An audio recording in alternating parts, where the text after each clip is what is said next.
Good evening, model railroaders, and welcome back to the Second Section podcast, where it's just regular folks talking about model railroading. I am your host, Andy Dorsch, and joining me this evening is my co-host, Mike Ostertag. Mike, how are you doing? Great. Yeah. Have you ever gone someplace, come home, and then looked at everything and realized you have just too much crap? Yes. Every day. Yeah, I went to that Chicagoland RPM, came home, not intending on buying much, bought more than I needed to, found the things I needed, but yet came home and I'm like, oh, now I got to find a place to put all of this.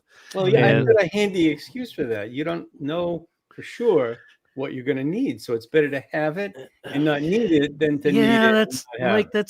That's a really good point. You know, I mean, you can rationalize with the best of them. Well, you know what? It's funny it's funny you say that, because I actually was telling people, they were asking me, well, how's everything? Well, you got a lot lined up for the winter, blah, blah, blah. I said, yeah, hibernation. I said, after Train Fest on November 1st, I am barricading myself in the basement, and the major train shows are done until April for me. And I am just no. Well, you live above the Arctic Circle anyway, right? Right. Yeah. Santa's actually my down the street neighbor. Yeah. Yeah. I actually live farther north than Andy. That's right. They actually have to pipe in the sunlight for Mike. Yes, they do. Yeah, that's true. Yeah, it's kind of you know, I don't get out much, so. So that's a great segue, because we have another Mike in the studio. No stranger to the Second Section podcast is Mr. Mike Rose. Mike, welcome back. It's great to see you. How have you been? Not bad. Now I get my free sub, right? Yes, it's in the mail. I got it. It's in the mail. A flat sub. Yeah, I can't guarantee the condition of the meatball sub. Tuna sub. Tuna sub just for you, made special. Yeah, right, with extra cucumbers and all the relish on it. But yes, yep. Mayonnaise base. So this is some other advice from Mike, by the way, because when you get more towards the completion of your layout, as I am, you start to look at that accumulated mass of stuff, and you realize, okay, I bought that thinking I might use it for this, but clearly I don't.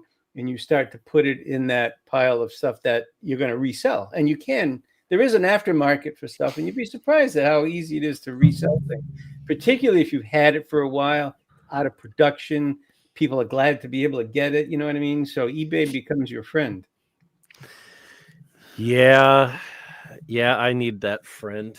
And you bought it cheaper, and now it's more expensive. You know what I mean? So you don't lose money on it. You know, it's all good.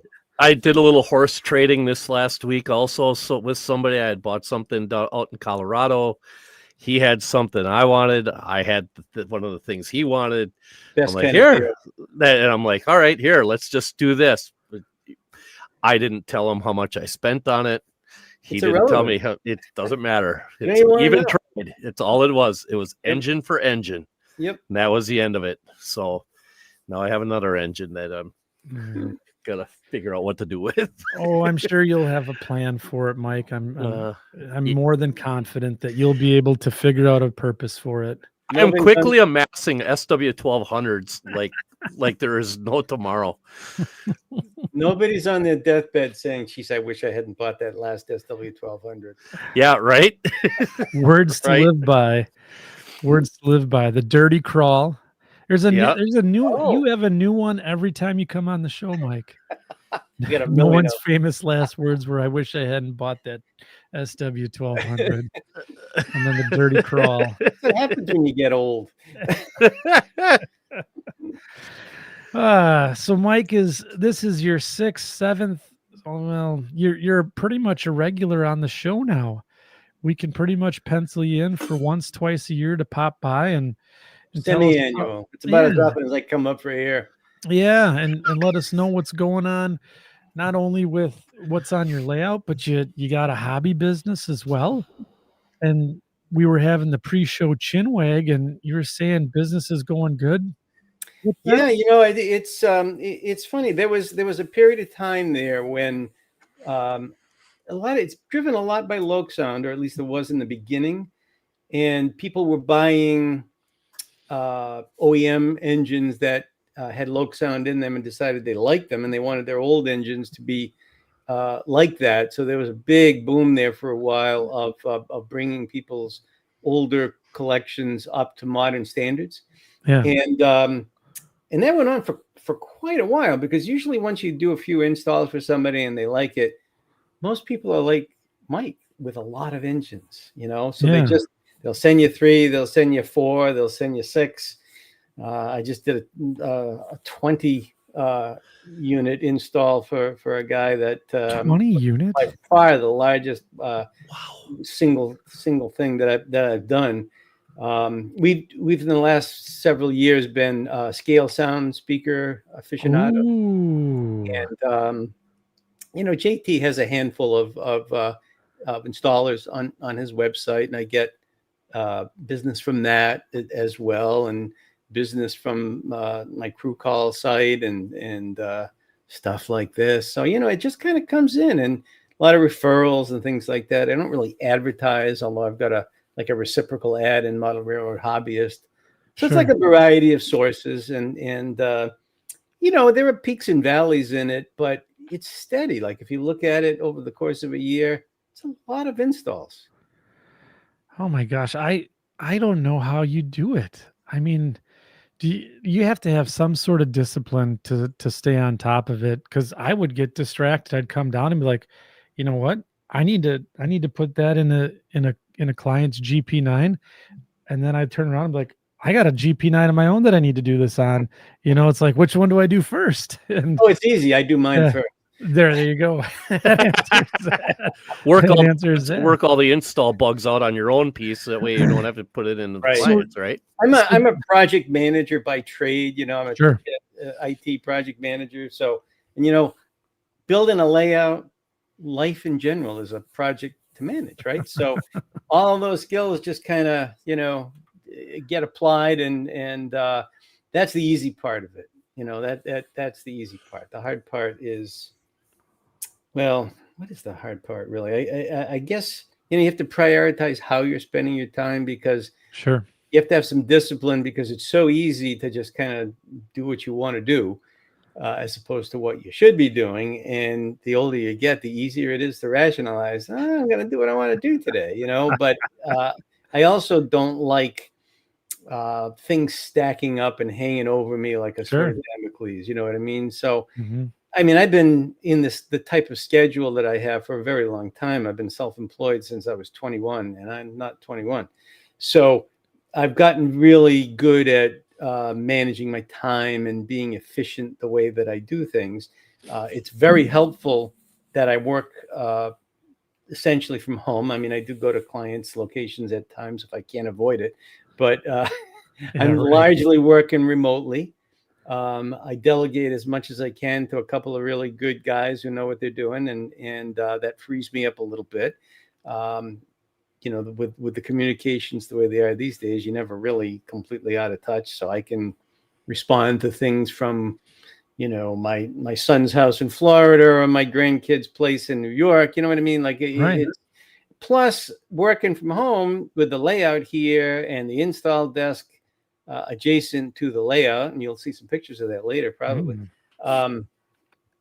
You know, if I always tell my wife, you know, I'm going to go down and glue something, or sometimes I'll say I'm going to go down, and she'll say, you're going to glue something, right? And I say, yeah, that's what I'm going to do, because there's a lot of things about projects that are incremental, highly iterative, you know what I mean? And you glue something up, throw a lot of clamps on it, and walk away for a couple hours and do something else, you know? So as I'm walking from my office to the home, through the layout room, through the model shop, it's just right there. I can always stop and do a little something. And a lot of times, I don't know if you're the same way, but we're going to talk about the final stages of completing the Conrail section of the layout, you know.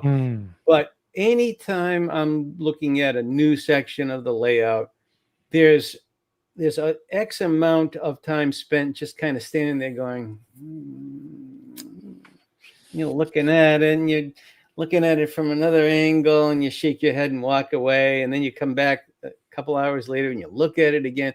That could go on for days, weeks, sometimes months if you can't get it in your head. Inevitably, there's always that eureka moment where you go, of course, a child could do it. Yeah, right. Once you have it in your head, you can do it.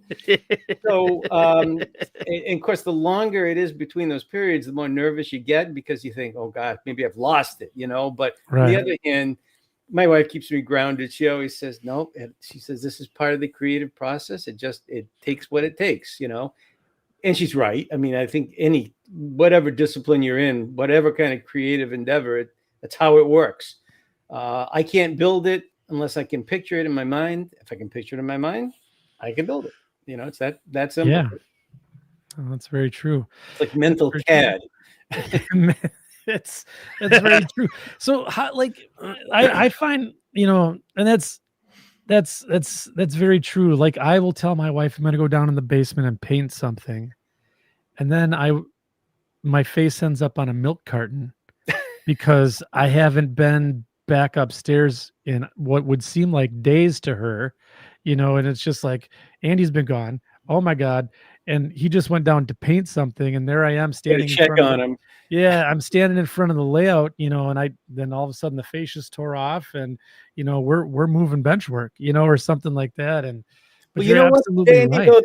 That to me is one of the most gratifying aspects of the hobby, is when you get into what they call the flow, and that's not unique to model railroading. Again, it's a creative process thing, but boy, when you get into the flow, I can move mountains, when I'm in that state, because you're not only seeing what you're doing next, you're seeing 15 moves ahead, and you know what I mean. That's when you can really not only work efficiently, because I'm never in a hurry. I always really enjoy almost every step and every stage of the projects that I do.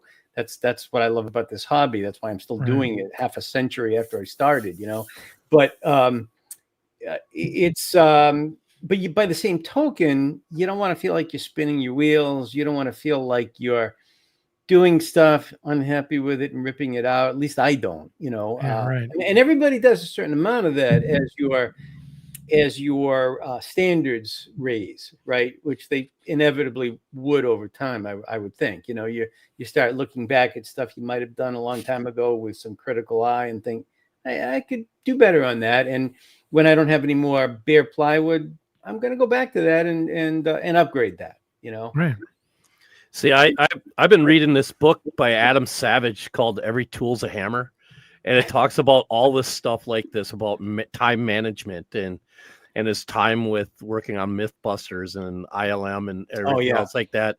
And one of the things he says is, and I'm actually reading this chapter right now, and I know there's a couple of guys in the chat that have read this book too, and it's about creating deadlines for yourself.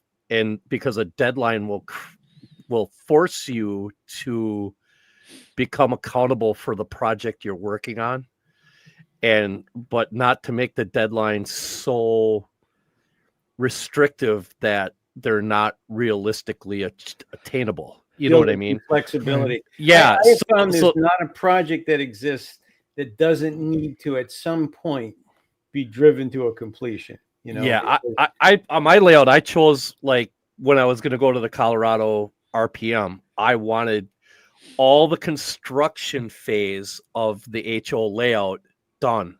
So I wanted the lighting up, I wanted the backdrop up, I wanted the fascia up, I wanted the valance up, I wanted all of that done. Mm-hmm. So that way, when I came back over the course of the winter, I can just sit back, relax, and start working on scenery. I can start taking a look at more detailed ways of how I want to do certain scenes and take the smaller approach rather than have to worry about, my God, I got to put this wiring in. Oh my God, I got this. This is never going to get. If you've had to put up a backdrop over existing scenery, can't recommend it. Yeah, no. So I mean, that was one of the things that happened, was I was able to attain that Right. And now I sit there and look at it like, man, now I got to clean this whole mess up. Well, that's the other thing, right? I mean, my layout has always been designed for continuous operation. However, depending upon where you're working on the layout, sometimes that's not the ideal time to have an off session, because things are in chaos right there, So I sometimes we'll operate 4 or 5 times in 6 weeks, and sometimes we'll go 6 weeks and not operate if I'm in a little bit of a construction phase or get busy with something else. So I don't hold myself to a schedule.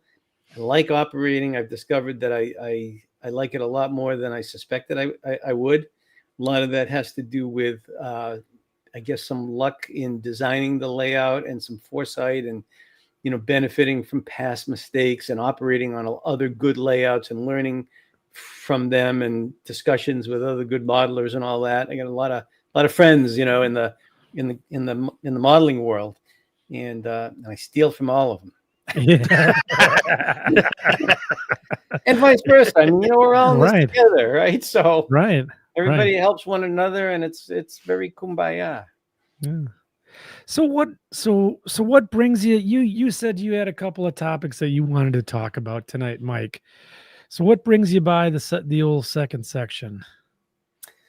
Well, I write about and I talk about what's been going on. There's always something going on. So I didn't look up when the last time I was on, but I thought, it feels like it's been a while. It's probably time to reach out to you guys. So that's really the only thing that drove it.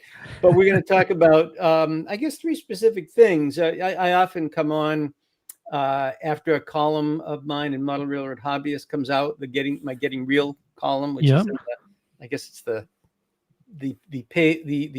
not free but very, very reasonable second section portion of Model Railroad Hobbyist.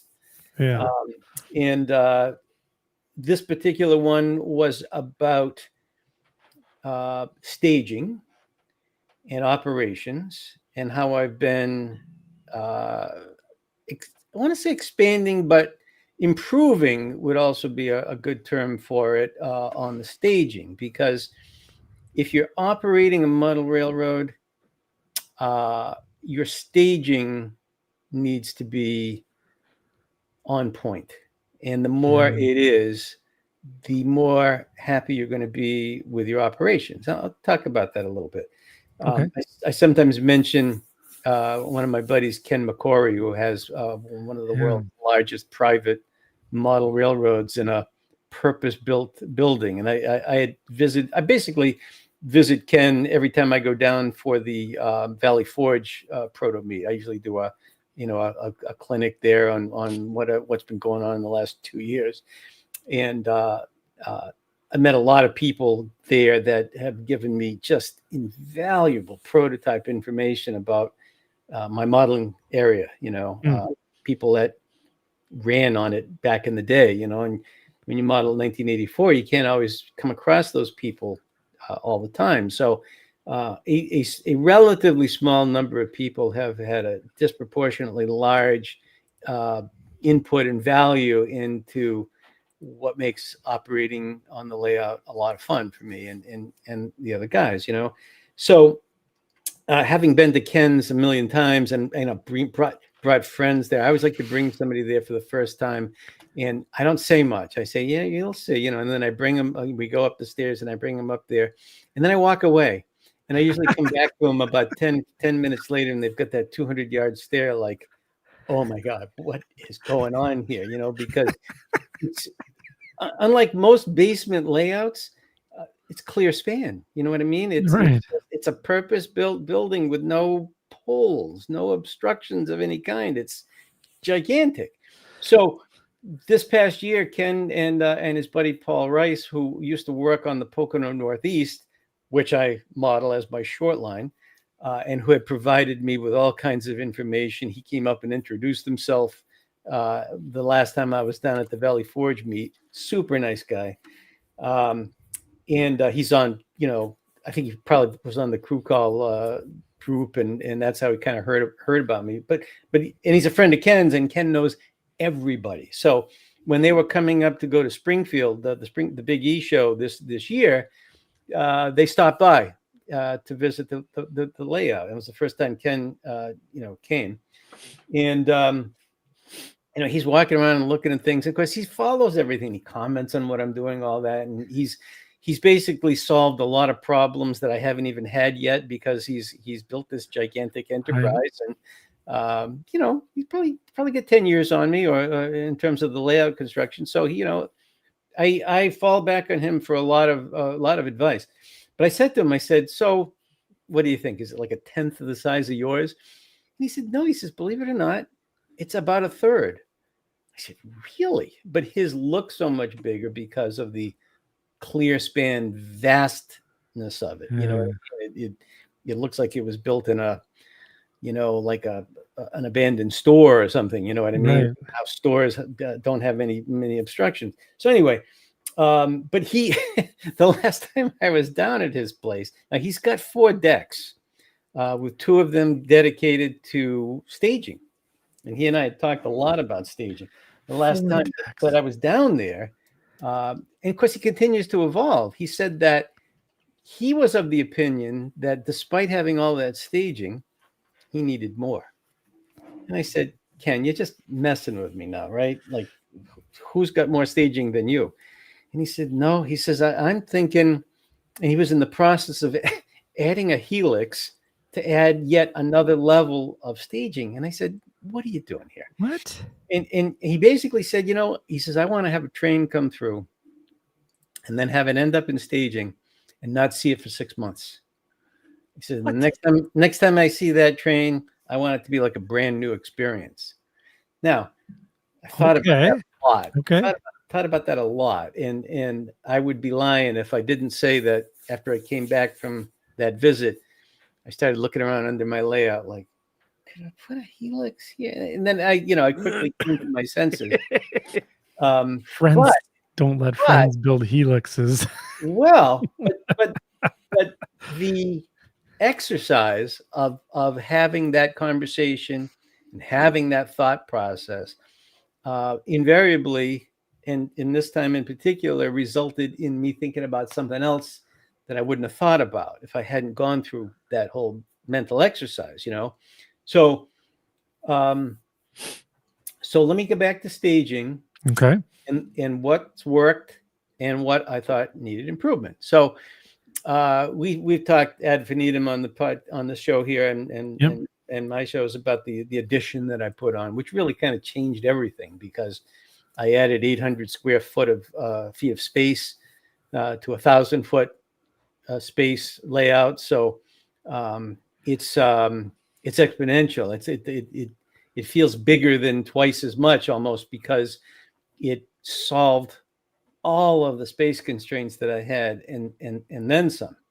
And while I was planning the construction and all of that, I took a year and worked on the track plan for the addition. And we've already talked about all that stuff, so I won't bore anybody with the details. But it's a plan, and it's all theory.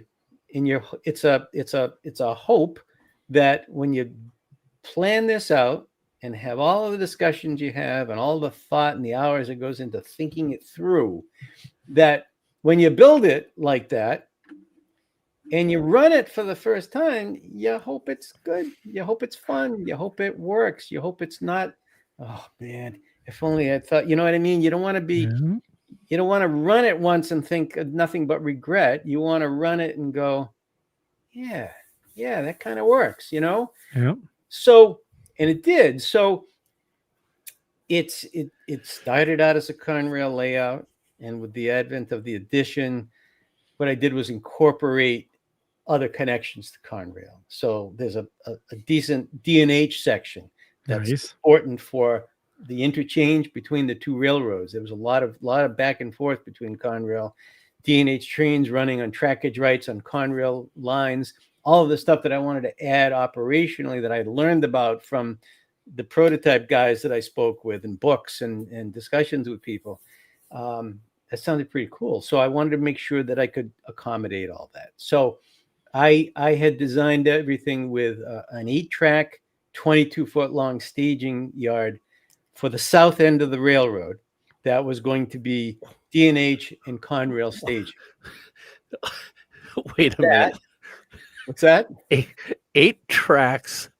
22 feet long. Is that a lot? 22 feet long. It's a train length, basically, right? You want to be able to put a train on a staging track, not have to double out of the yard. 8. So think of the yard, the staging yard that I got in the train room here in front of me, right? Yep. So I have that curled around. That's 22 feet because I have a 16-foot run and then 10 this way. So yeah, it goes around. It's not that outrageous, really. No, it's not outrageous. And it is it goes around a corner. Yep. So it's got some good radius curves. Yeah. And I think the inside radius is probably 22 or 24 inches, and the outside is a lot more. So you designed that yard to accommodate. So that yard is a train. That yard is the southern terminus of the railroad. It represents Allentown in staging. Okay. And how many car train roughly?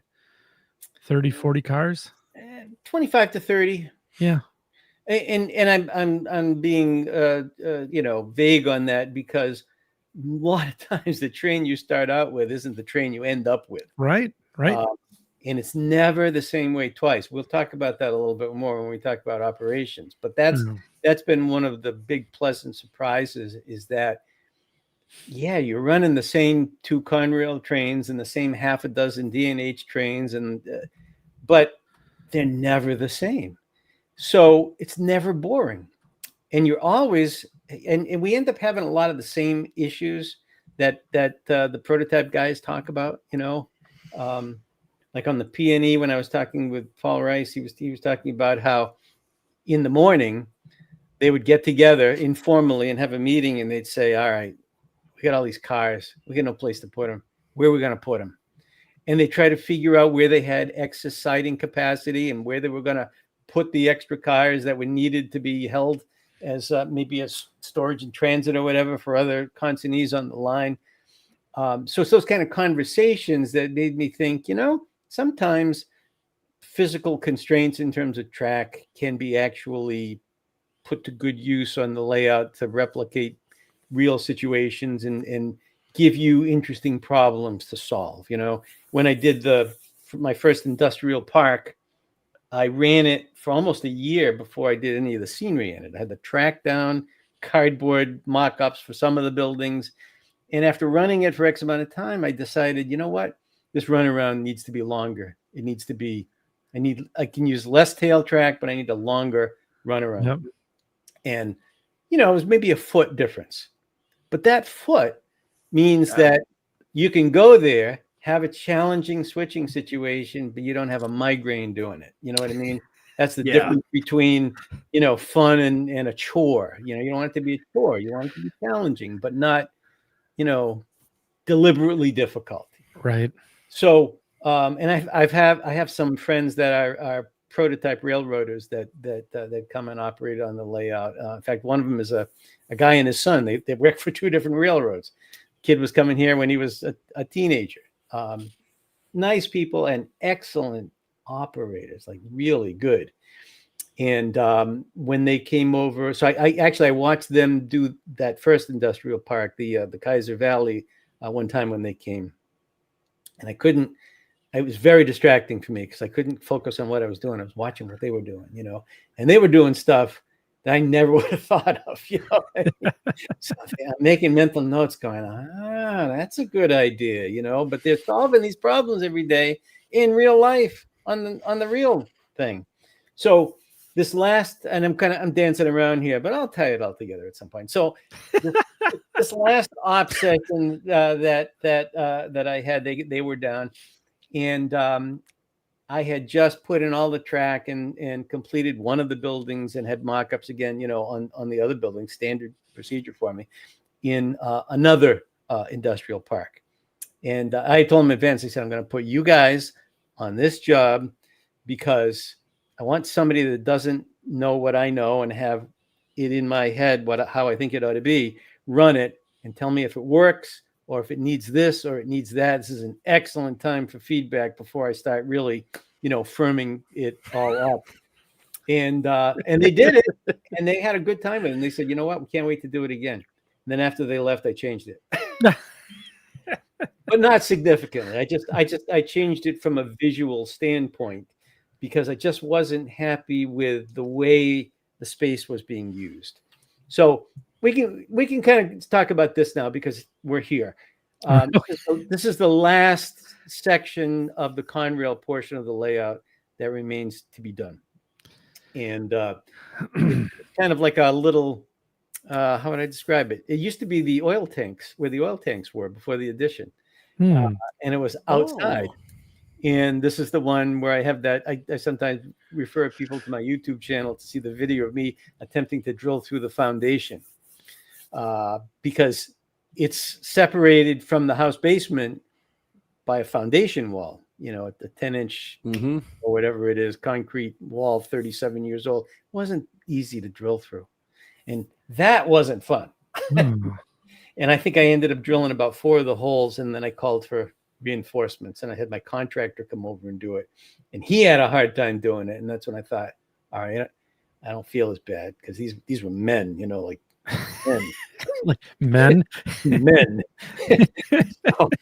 So when they had a hard time, I figured, okay, little old me should have had a hard time trying to do it, but it was worth it because that's how we get from this room into the rest of the basement.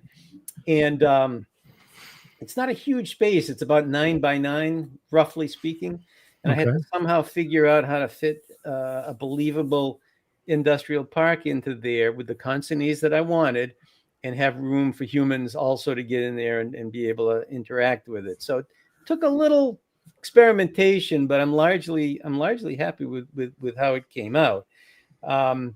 The first thing I built was the Foster Wheeler building, and I have no idea if we talked about this on the last show or not. You got to tell me if that sounds so. The familiar. Foster Wheeler building. So you sent me a pile of pictures. Yeah, that's not in it. It's not in it. Okay. No, the pictures I sent will include everything except the Foster Wheeler building. So was the Foster Wheeler building the one that was on the other side of the river? That had the it's like you had like a grain elevator thing in the top of it. The big long white one. Yes. No. It's over by the talked about last time. That wait was a minute. Malazzo Industries. Yeah, that's not by the paper mill, right? It's not over by the paper mill. No, it's nowhere near Mahoopany. It's Mahoopany. There's yeah, and of course there's another paper mill that ran. So it's a big layout. We could talk about it a long time. We gotta stay focused here. Yeah, but the last thing, that's right. The last thing we were talking about was Malazzo and how I used it to fill up a big long area and hide a track inside of it that I didn't want to see. Yep. So that was all focused on the Pocono Northeast short line. Okay. And the only way I could describe it is to the right of that was a removable bridge that goes across the entryway that comes in from the outside, and that takes you to a big long section along my workshop wall, which we will see in pictures soon, with the Pocono Northeast short line basically all meandering along there. And that's notable because there used to be nothing under that, but now there is. So let's take that as a tease. We'll go back to the industrial park real quick. The reason I was having such a hard time with once I got past Foster Wheeler is like a big pressure vessel manufacturer, huge building, overhead cranes, like, all kinds of stuff. And it later became Morrison Knudsen's Pennsylvania facility, where they did all kinds of locomotive rebuilding. So it really has like an interesting story to it. A lot of the pictures that I have are really from that era and very few from back in the day. But that was a really, really fun project to build. Very unusual building to build. But I wanted to get the Certainteed factory into this industrial park. It has granules coming in in covered hoppers, And then it's got roofing shingles that go out in boxcars, and a really interesting big concrete silo that the granules are stored in, like a very unusual, cool building to do. And the spot that I had originally allocated for it, no way it was going to fit in that spot. And I had lots of good pictures of the prototype at the Crestwood Industrial Park near Mountaintop. And I eventually realized that I had to give myself a little bit of creative leeway here, because I was building this in a basement, in a room that used to store the oil tanks, and had no resemblance physically to the area the prototype had to build this. So I finally decided, and the process to get there, by the way, because I did a lot of looking at it on Google Earth and Google Maps, taking the photos, because I had the ZTS diagrams from Conrail, all that. An engineer who used to switch it described how it had what on the model railroad would be like an 18-inch radius curve on a 4% grade to get into this plant, and how hairy it was to do switching at this location. And I quickly realized I can do the curve maybe, but there's no way I can incorporate that kind of a grade, because grades don't scale well on a model railroad. You just don't have enough room to be able to realistically switch a model railroad industry on a 4% grade. It's suicide. So I left that part of it out. But I realized that I wasn't going to be able to build that certainteed plant, but that I could build a certainteed plant with the feel of that facility and all the important elements that I wanted to capture to make it interesting to operate at, So I ended up taking the pictures on the prototype, and I kept looking at them, scratching my chin and looking at them and walking away and doing my usual thing, And then one day I said, and I took the picture into a photo manipulating piece of software and flipped it. And all of a sudden I looked at it and said, that's what I need to do. I need to bring the tracks in from the opposite side. I need to build this thing in an inverted fashion, and I need to bend it. Other than that, it's just like the prototype. I mean, yeah, that's pretty much the same thing. Yeah. So I don't know I don't know when you want to pop up photos and what prayer you have of finding the right ones, but so let me see if I got some stuff here, and I'll do some sharing. You know what, Andy? If you go to the end of that album, it'll take you, I think, to the area that we're talking about. Maybe do them in reverse. So this was from the last show. Is this what we're talking about? Is that right? That was that industry at the end of where he had the little. Should I hit play? Oh, hit play. Hit play. All I've got is something that has like a play button on it. Oh. You shouldn't have that. Here, are you back now? I'm back. Okay. Well, no, all of us went over to one side, but then where you would expect to see the photo, I just had a play. I still have a play button there. Really? Right in the middle of the three screens. I'm gonna hit it and see what happens. All right, let it whirl. This is the top rate production value that you come to know and love here. This is why I'm happy to have you do this and me not have. Hey, Mike. Real quick, I've got a friend who had to do something real similar on his layout than what you just described about taking a picture, flipping it. Yep. There was a spot on one of his. I believe it's Nestoria up in the Upper Peninsula. It's a diamond thing with yard tracks on multiple legs of it and everything else like that. Mm-hmm. And it was one of those things where he would always apologize because of the fact that one switch had to be flipped for it. It had to be a left hand instead of a right hand or vice versa, something like very that. Disappointing. Yeah. Yeah. And I sit there. And I'd go, me being me, I'd always walk and be like, Dave, man, you did such a great job in the story. Except, too bad about that switch. Yeah, too bad about that one switch. He goes, why are we even friends? And I'm like, because this is what we do, you know.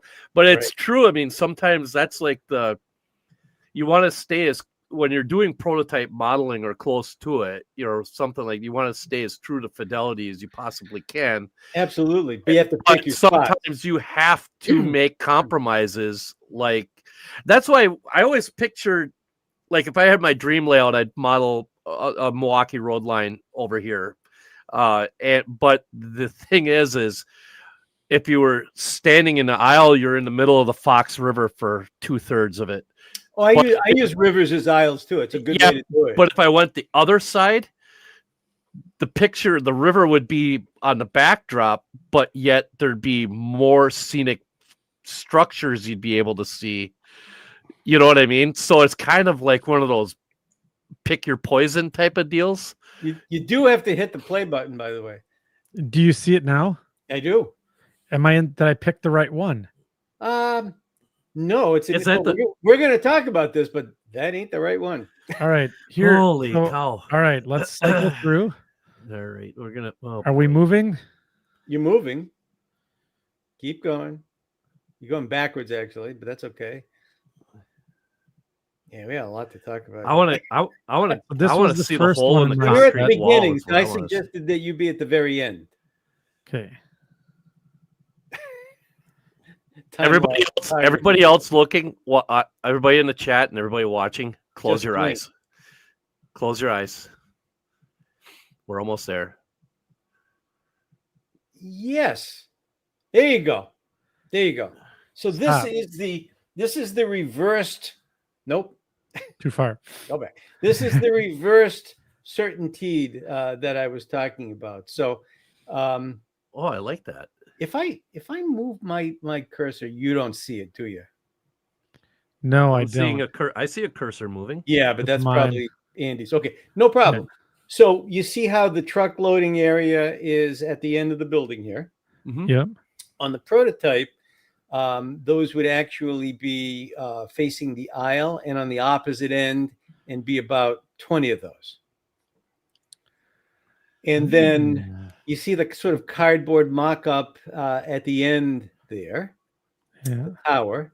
That's the big concrete silo thing that is a real signature piece on the prototype. But you can also see how the building is sort of angled at the end, and that's what I meant about bending it to fit into the available space. Oh. And there'll be all kinds of stuff behind it and on top of this building. And I think when I get done, you won't even be thinking, gee, that building's bent. You won't even notice it.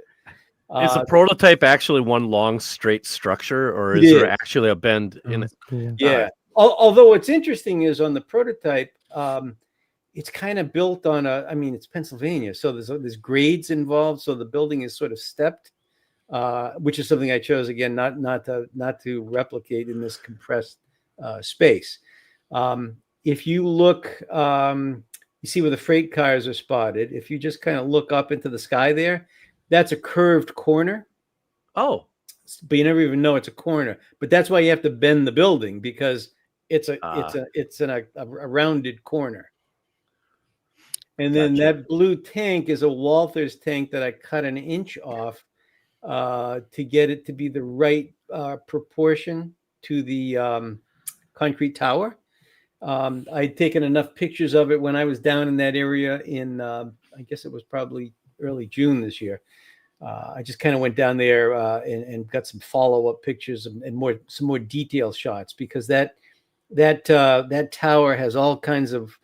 I'm going to need to do a lot of brass origami there to make it look like I want it to look. There's cross bridges and elevator heads. I mean, it's not like a grain elevator, but it's got a lot of the similar kinds of elements. And there's an unloading shed that'll be on top of the car there. So I ended up building this out of quarter-inch. I think it's called Sandy or Sandex plywood. You get it at Home Depot, and it's really nice to use as a building core. and then it's going to be faced with more Monster Model Works concrete block material. Oh, there you go. Ooh, nice. That Certainty blue. I just need to figure out exactly how I'm going to do the roof treatment. Probably a tar and gravel kind of a deal. But that's an example of, if you look to the left of the trailers, you can see a couple of tracks there. Yeah. So that is on the prototype. That is a runaround siding that has 2 equilateral turnouts on it, for reasons that nobody can figure out why.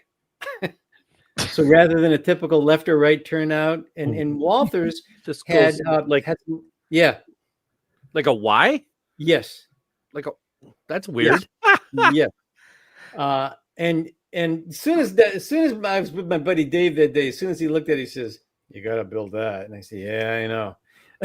So even though you can only see one of them, I know it's there. And it just had to be done. And Walthers had come out with their line of really nice track and turnouts. I usually use Pico for all my turnouts, but Walthers had a little bit more choice, and they had the right looking Y turnout for this, like a smaller diversion Y, if that makes sense. Is that a 5 or a 4, or what is that? So the Pico is what, a 4? They can do, I think Pico's even down to 2 or 3. I think it's a 5, Mike. Well, you're not you're not obscene with like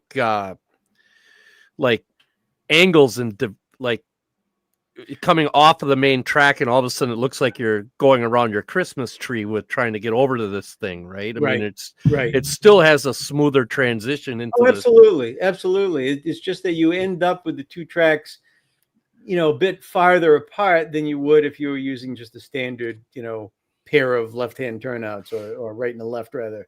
So, so that to me, I think if you stand at the end of the peninsula, you'd probably see the length of it, over the plastics facility, which hasn't been built yet. But I just kind of wanted to show this photo because this one side of this area is the final section of the Conrail layout to be done, and it'll definitely be done this winter. Oh, so, wow. Out of the 1,800 square feet, and of course I made sure I did the treed backdrop first. And believe it or not, there's a track behind and above, higher up in that treed backdrop that you never even know it.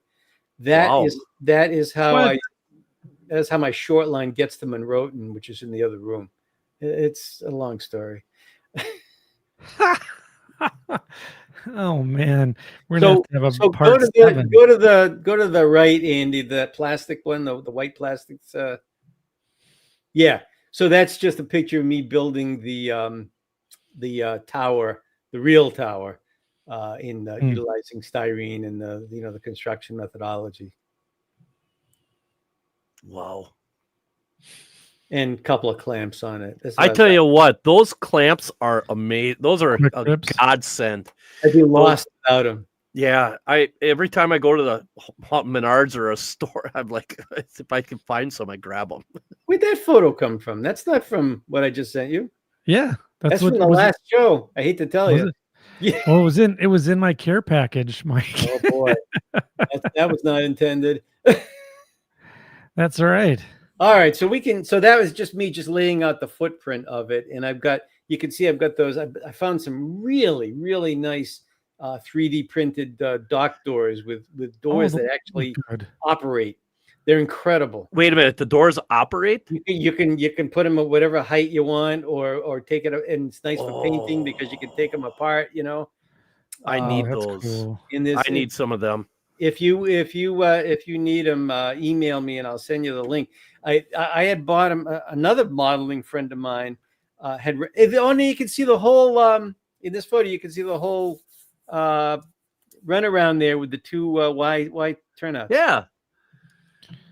But this guy, a friend of mine had referred me to this guy on eBay, who for a ridiculously low price would sell you like an assortment of stuff, roof vents and people doors and just all kinds of stuff. And there were a couple of these in the package. And I looked at them and said, oh, these are fantastic. So I contacted the guy and said, I'd like to buy just a dozen of these. Can you make up an eBay item for just that? And he said, sure, give me a day and wow, I'll let you know.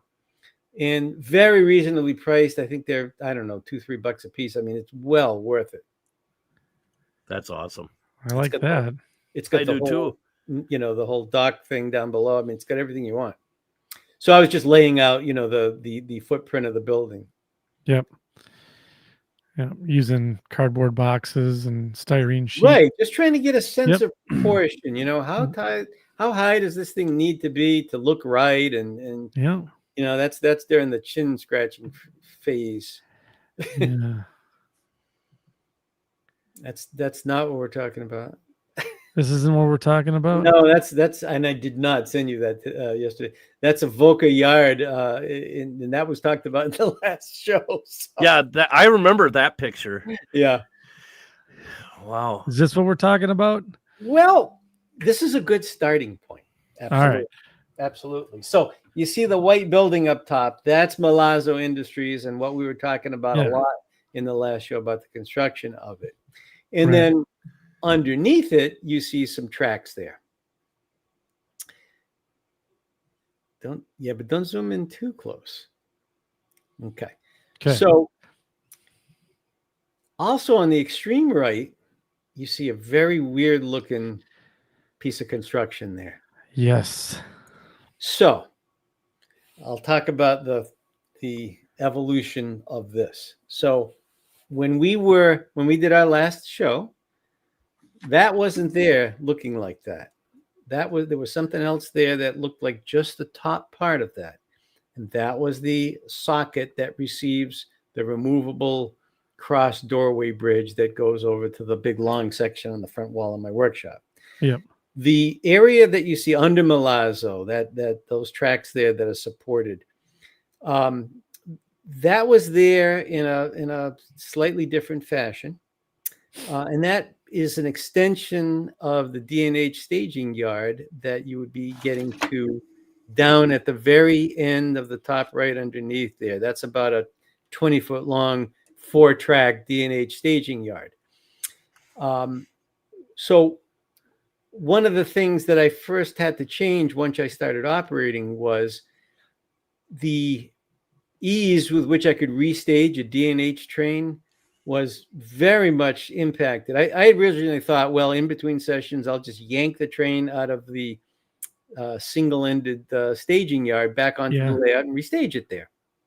Well, as it turns out, yanking a train, backing a train, really, because if you head in during a session, now you're backing a 20-foot up train up a 2% grade, 236-inch radius reverse curves to get up to Taylor Yard where you could restage. That just proved to be stupid. What could possibly go wrong? It sounds like an easy thing. It was less than ideal. That's how I would describe it. So the very first thing I did, because at the time Pittston Junction wasn't built, I actually took some of the plywood up on top of the end of that yard and curved it out and put a ladder on that end, and then put, maybe a 4-foot or so, 4.5-foot tail track or two on this end. At us here. Yeah, which enabled me to, with some difficulty, restage the train 4 feet at a time there, and then run it back into the staging yard, and that was okay. Then my buddy Dave came up with the bright idea of, he said, we really should be trying to replicate some of this Conrail Scranton trackage in staging somewhere. And, he says stuff and he's generally right, but it's up to me to figure out how the hell to do it. And that's when I ended up modernizing this area and adding another couple of tracks and some turnouts. And as it turns out, that's an important part of operations, because Pocono Northeast goes to Scranton. Conrail goes to Scranton on trackage rights over the D&H to 2 different industries.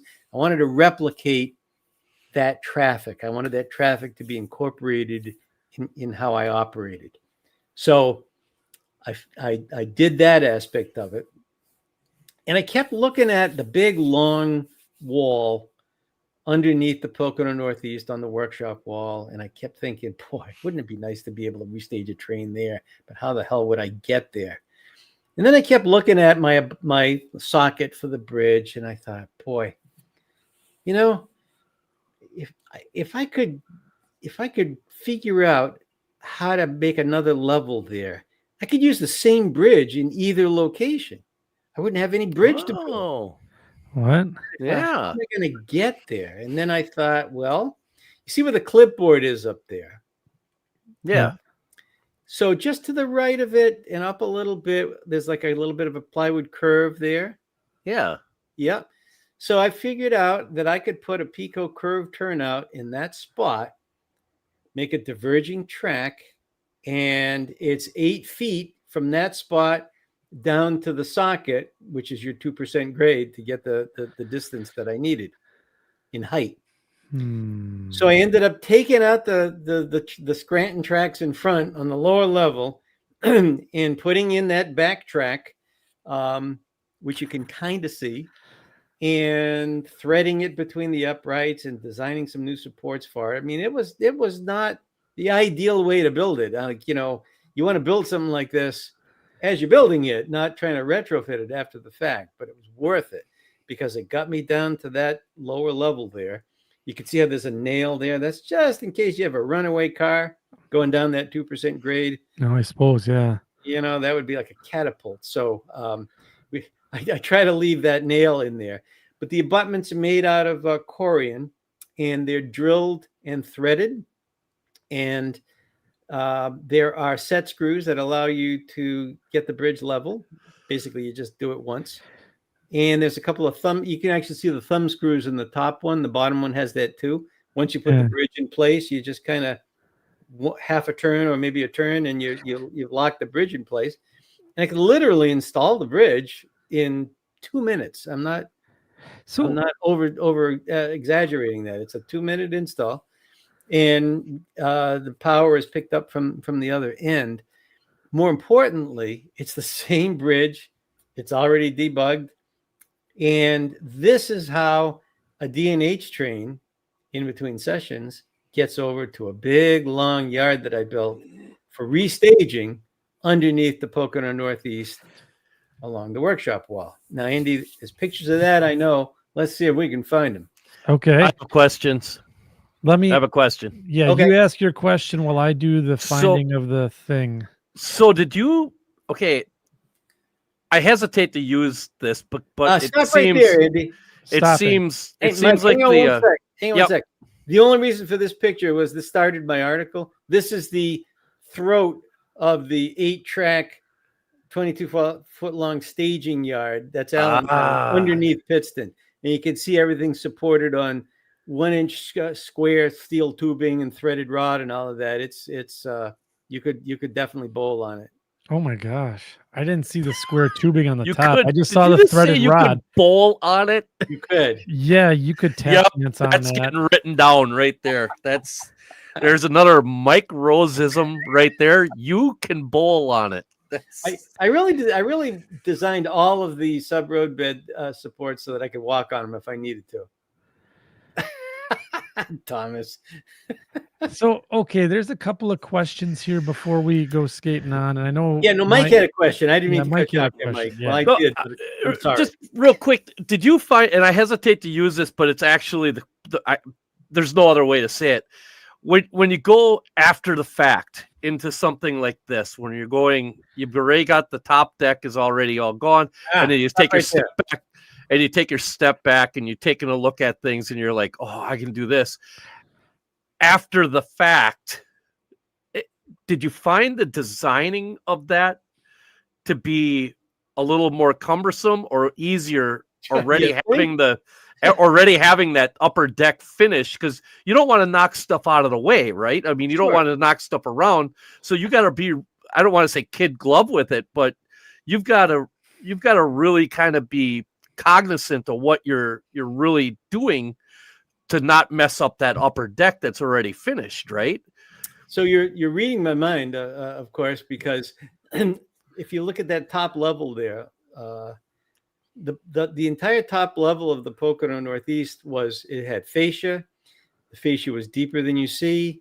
It had a completely different way of supporting it. All of that needed to be removed. I had to re-engineer how it was going to be supported, so I had the right clearances for down below. So there was a lot of re-engineering that had to be done for that. But the area that we were just looking at before, where I had to get that angled thing going down and figure out how I was going to tie that in, that was even harder. And you know what, Mike or Andy, I think, I stand corrected. Remember that picture I said doesn't belong in here? Actually, it does. Because that was a picture of the thing that I made in the workshop that I had to thread into place behind those supports. Oh, the one with the roadbed dangling down from it? Yes, because that had to overlap plywood that was existing. I mean, that took some serious planning and finagling. How many times did you have to take a look back and say, nope, this is just not going to work, and then say, I need a couple of days to think on this? Because that, you know, more than a couple of days. But what I also remembered was cardboard is your friend, and so are templates that you can make from them.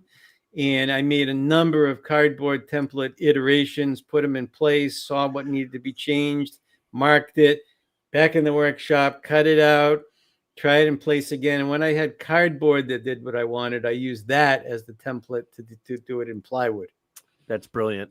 That's but I had to make sure that the whole thing could be put into place. And that was really the trick, because it's shaped on one end kind of like a hockey stick. And that had to make the bend around certain things. So it actually had a bend on both ends, now that I think about it. So it just made it. I'm telling you, it just made it. So there was a question from the section crew, and we're kind of starting to get into the design of things here.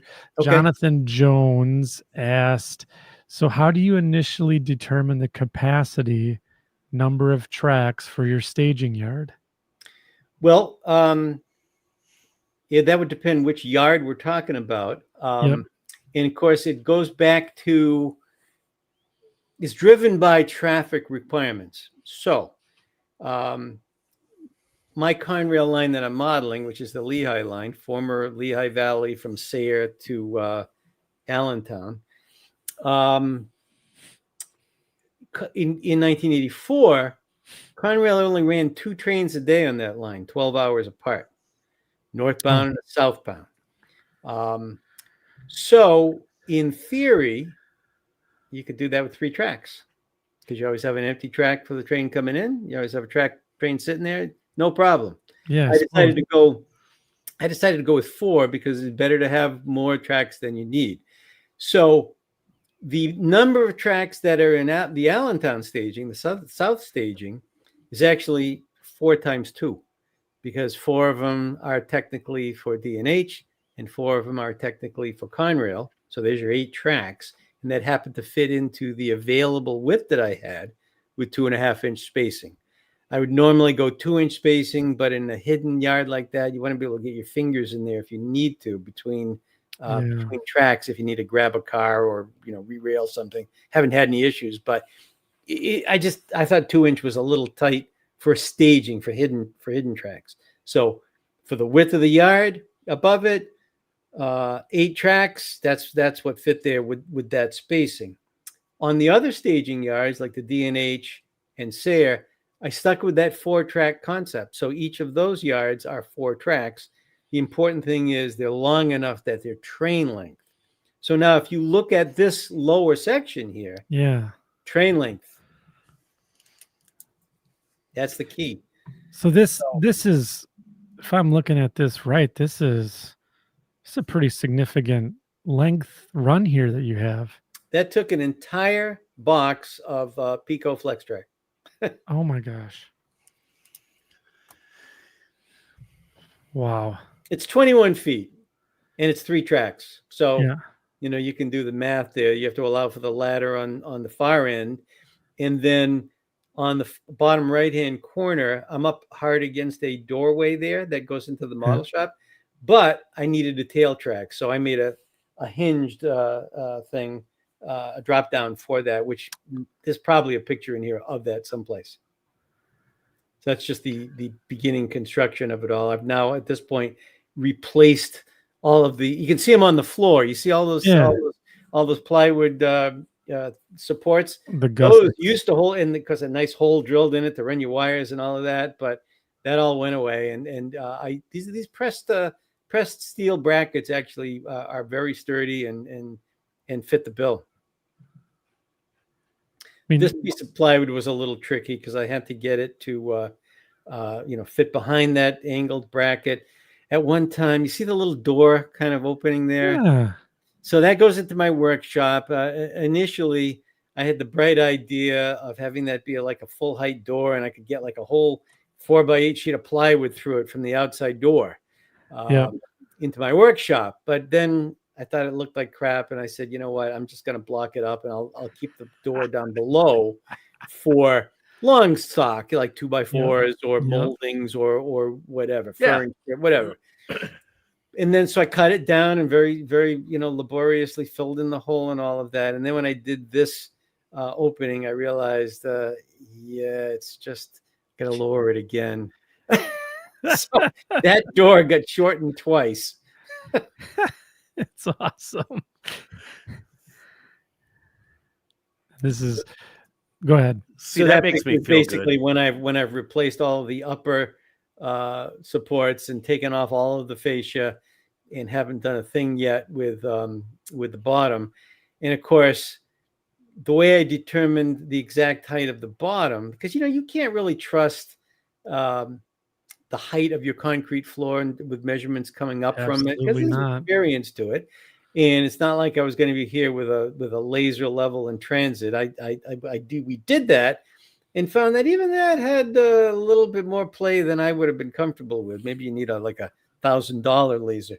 And I was using a $50 Harbor Freight one. So I decided that what I was going to do is make up the two brackets for the bridges, mount the one on the other side, put the bridge across, mount it on this side, and then have that be the starting point for my levels coming along down this wall. And that's what I ended up doing.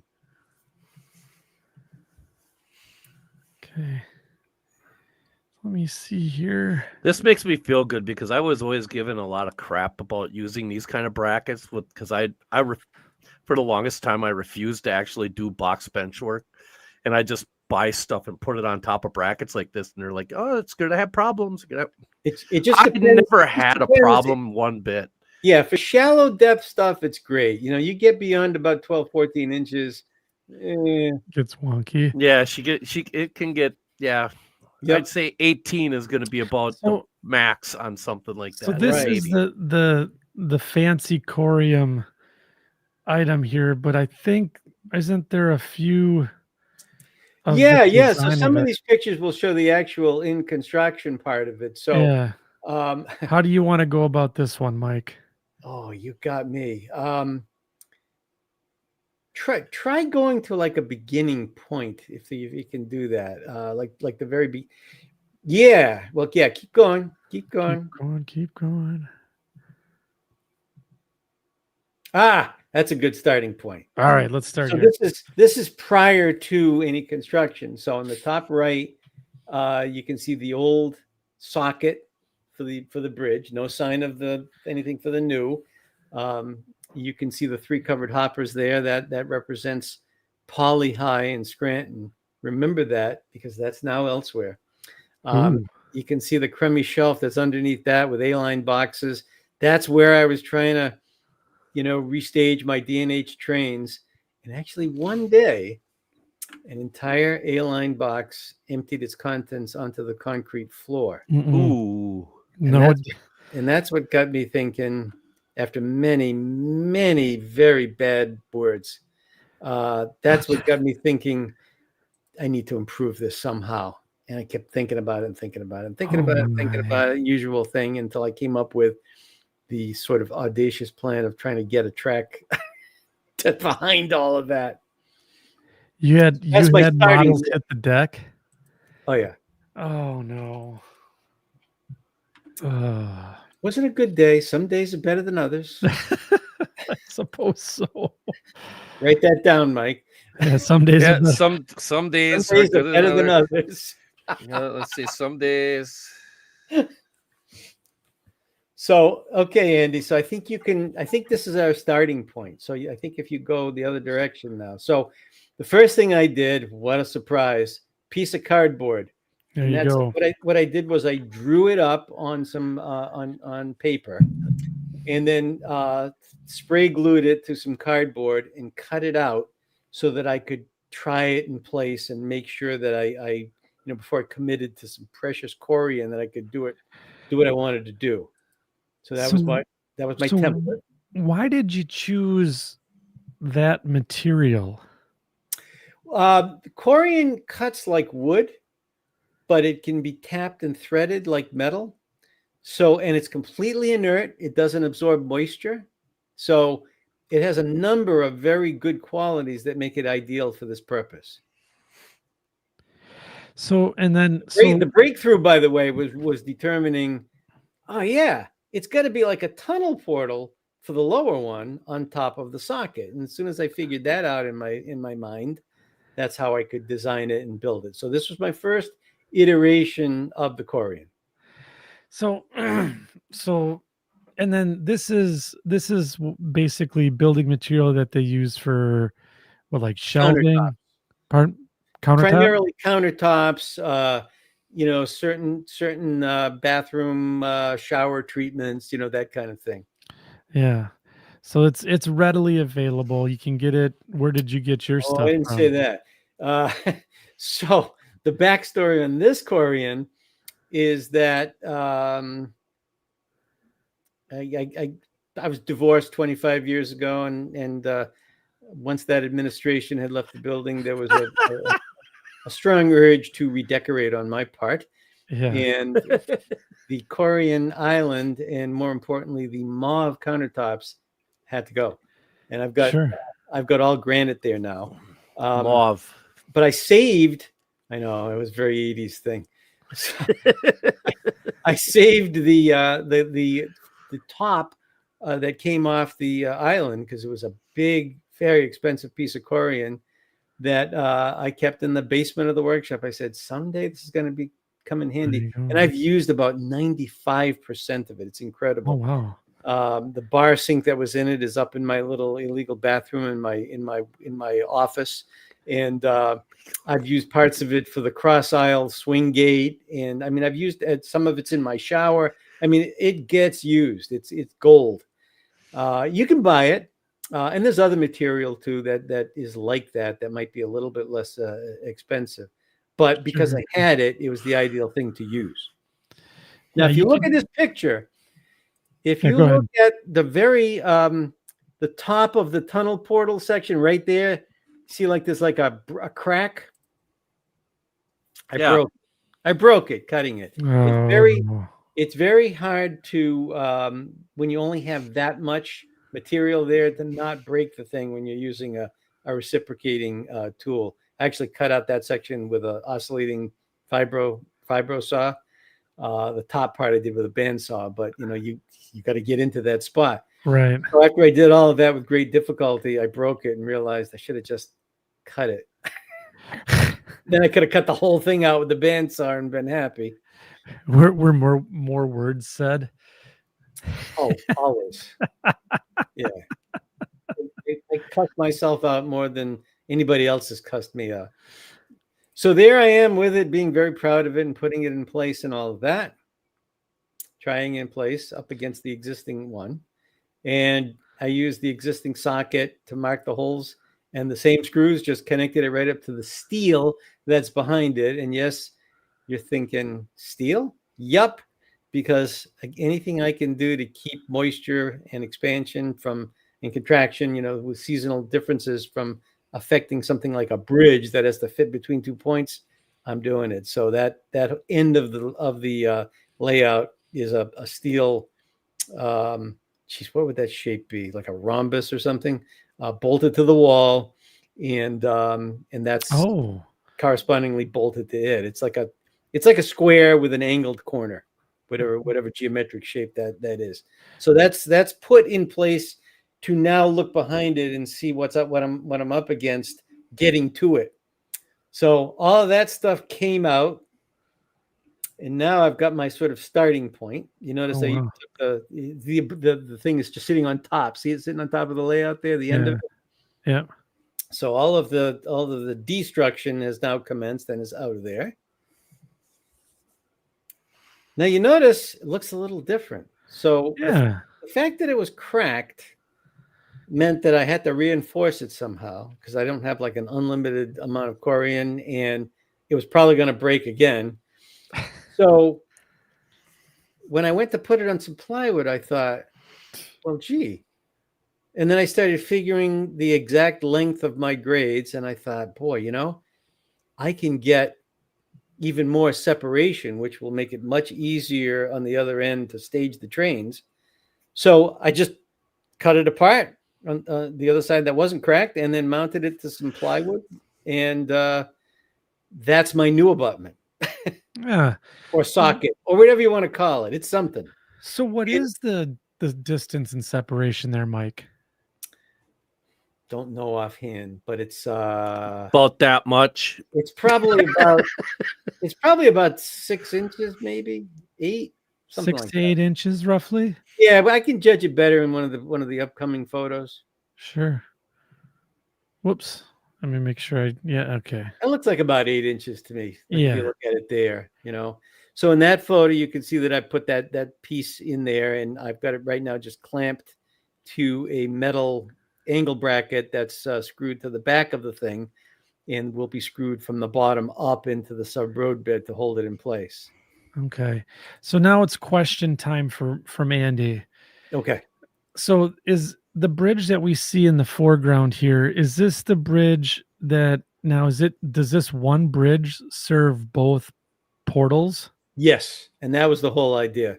Ah. And you can open that outside door without hitting the bridge. So there's some thought that went into the swing of the door and all of that. So that kind of determined the original angle of the bridge. Okay. And I'm sure that you have it planned so that there will never be a train needing to go across on both levels at the same time, since you only have the one bridge, right? I think that speaks for itself. I would a giant nail of doom. I mean the nail of doom.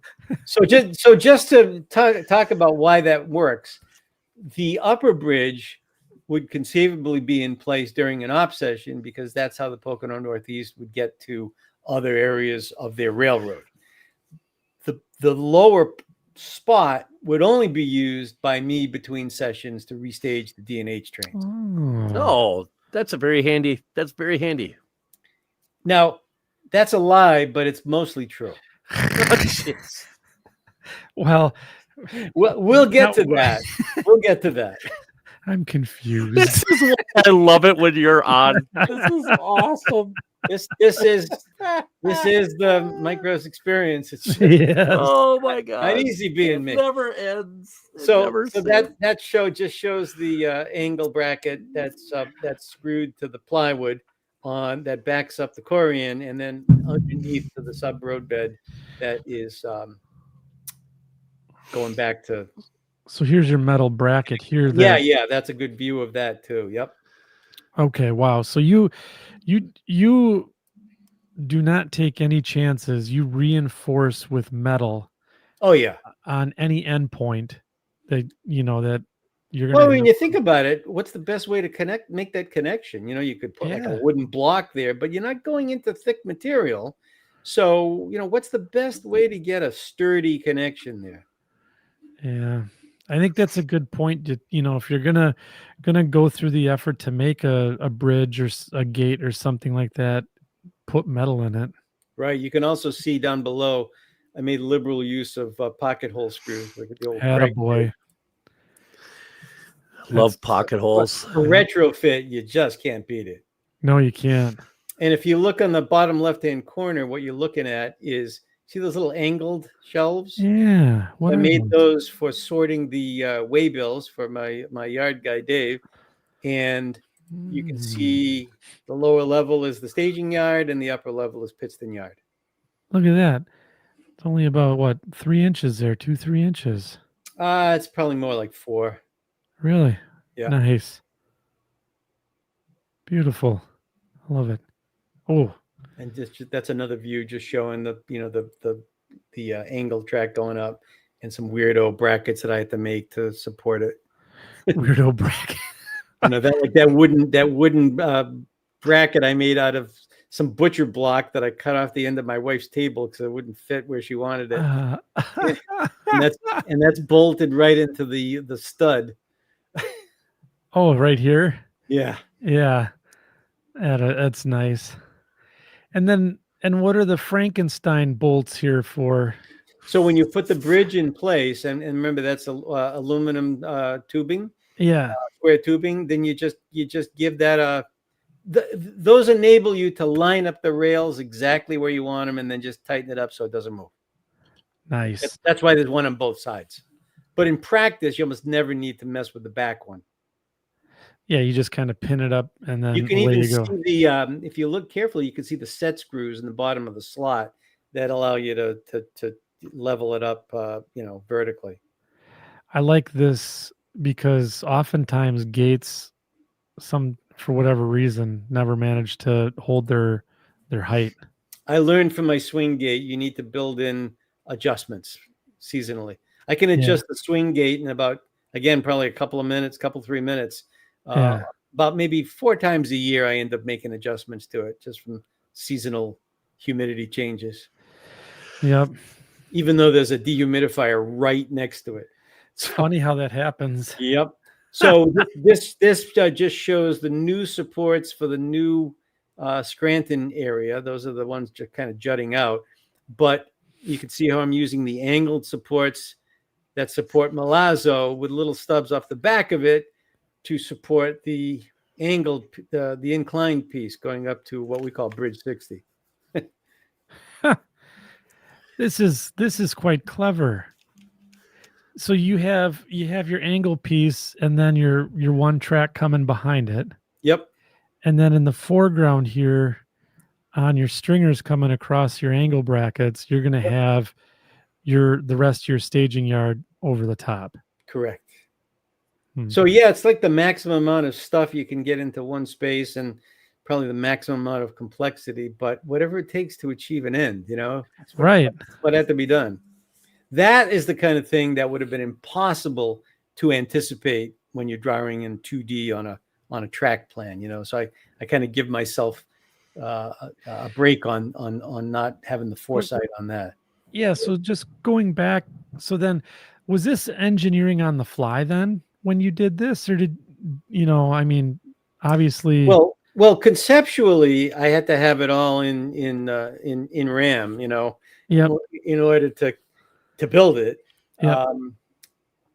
But once I had the piece in place, it's like, okay, I have to now get down there on the little roll around creeper that I have and put each one in manually, because it's at a grade, so you have to make sure that I've got a little grade indicator that I built, and you got to make sure your grade's consistent, and then you got to clamp it in place, and then you got to put the thing in place, and then you got to screw. I mean, it was a good, solid Saturday to do just that, I think. Oh, wow.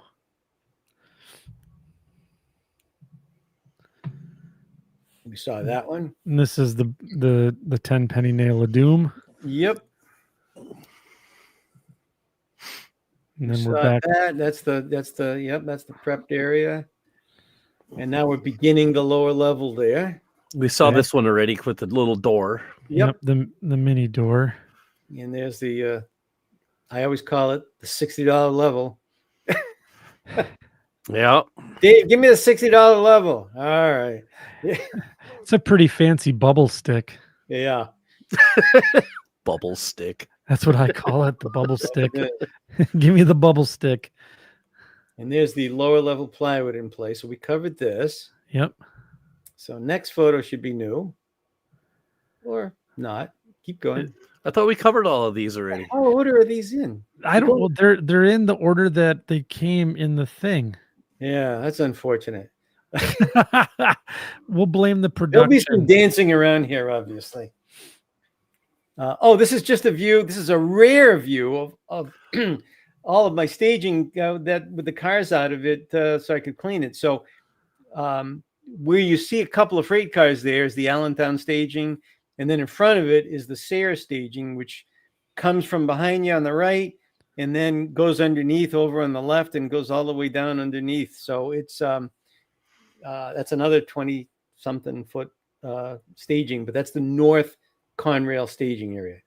Oh, I really like how you did that, kind of with the back to back. Right. Yeah.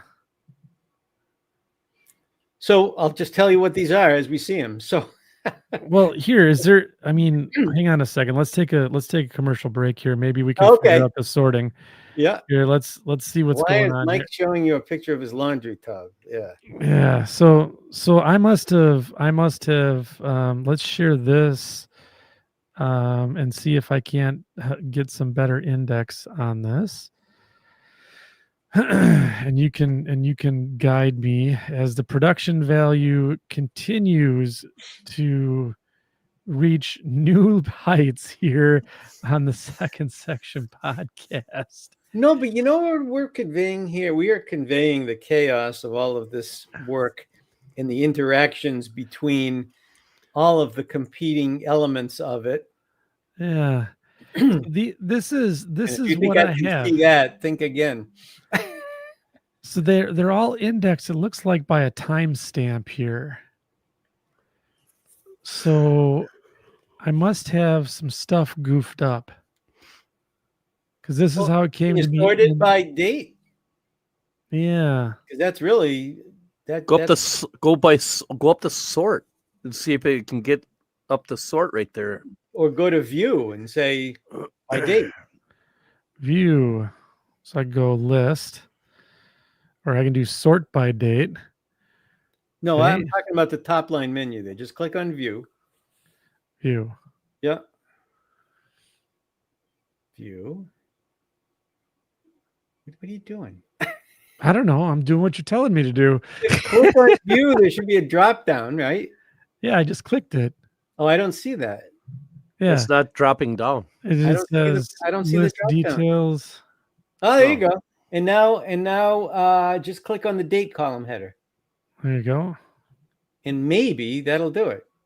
All right, let's see.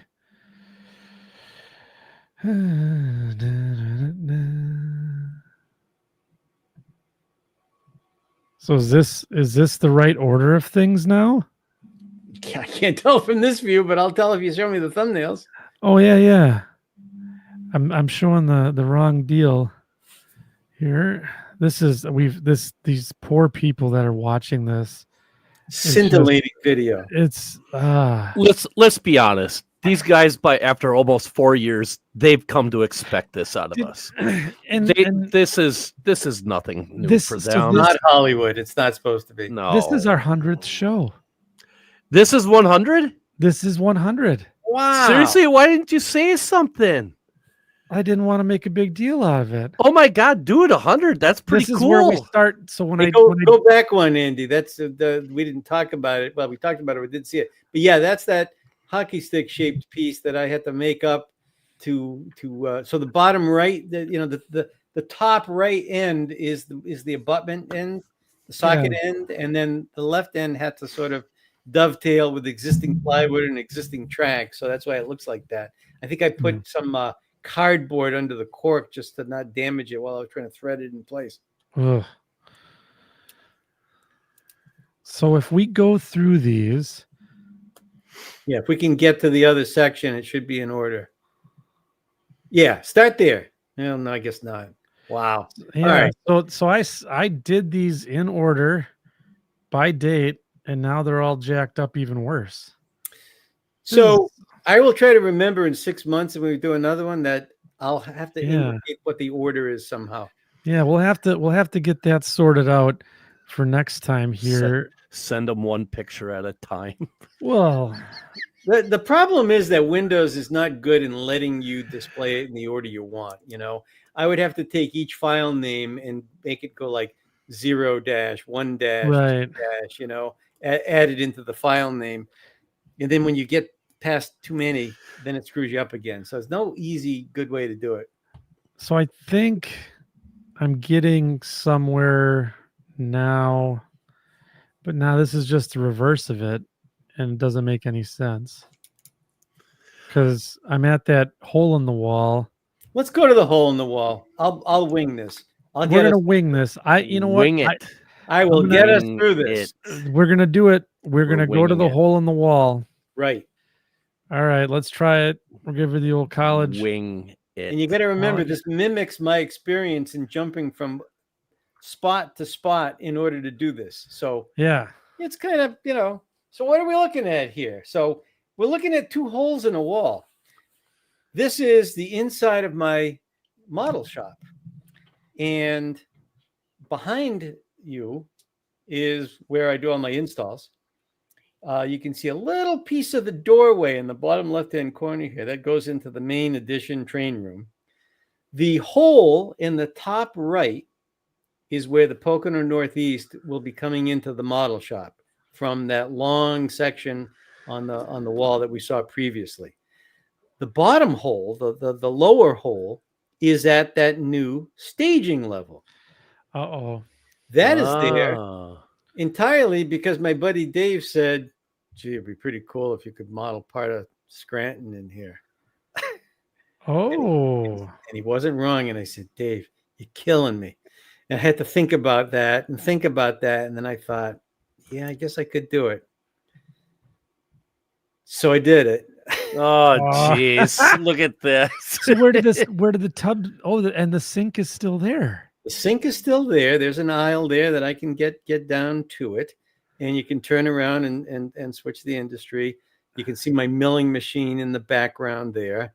Oh my! You can see where you are in relation to the layout by looking through the doorway there, so you can see that. So this lower section that you see is going to be what is it? It's called Brady Yard in Scranton. It's where Polyhigh, the plastics distributor, manufacturer rather, has a small yard there, 3-track yard, and Conrail brings covered hoppers there and picks up the empties and goes home.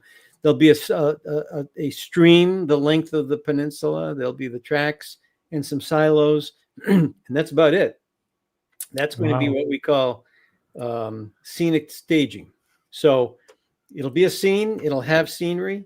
And it'll be better than just being underneath Milazzo Industries. So that's what that is.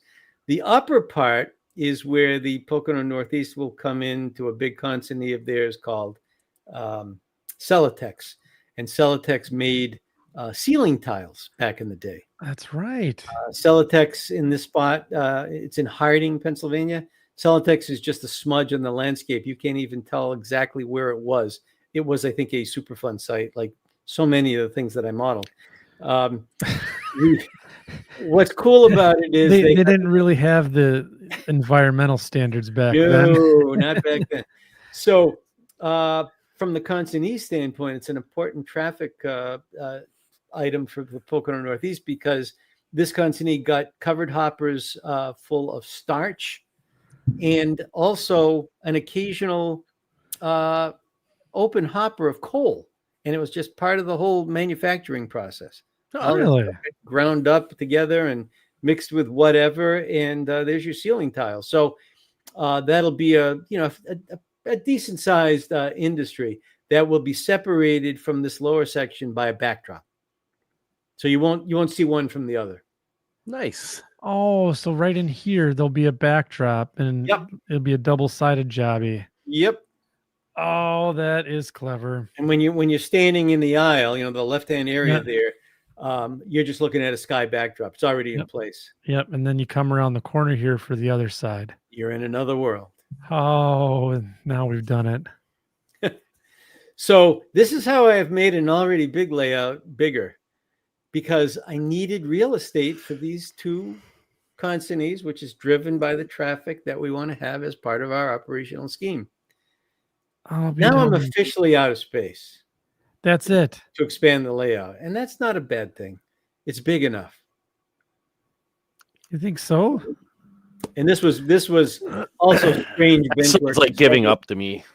Yeah, that's strange. That there's very few right angles in that bench work, just because of the wall being angled, and it's just, that was a tricky thing to build too. But again, fun, interesting.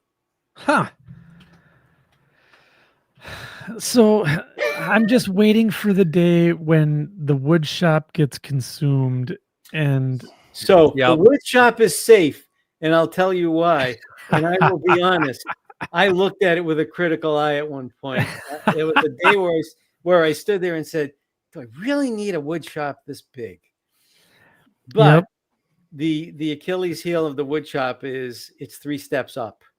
So the floor is too high. There's just no way for a human to go in there and interact with a layout that comes from the other room where it has to come from. There's just no way without a helix that would take up the entire purpose of what you're doing in there. So it ain't happening. This is what took over instead.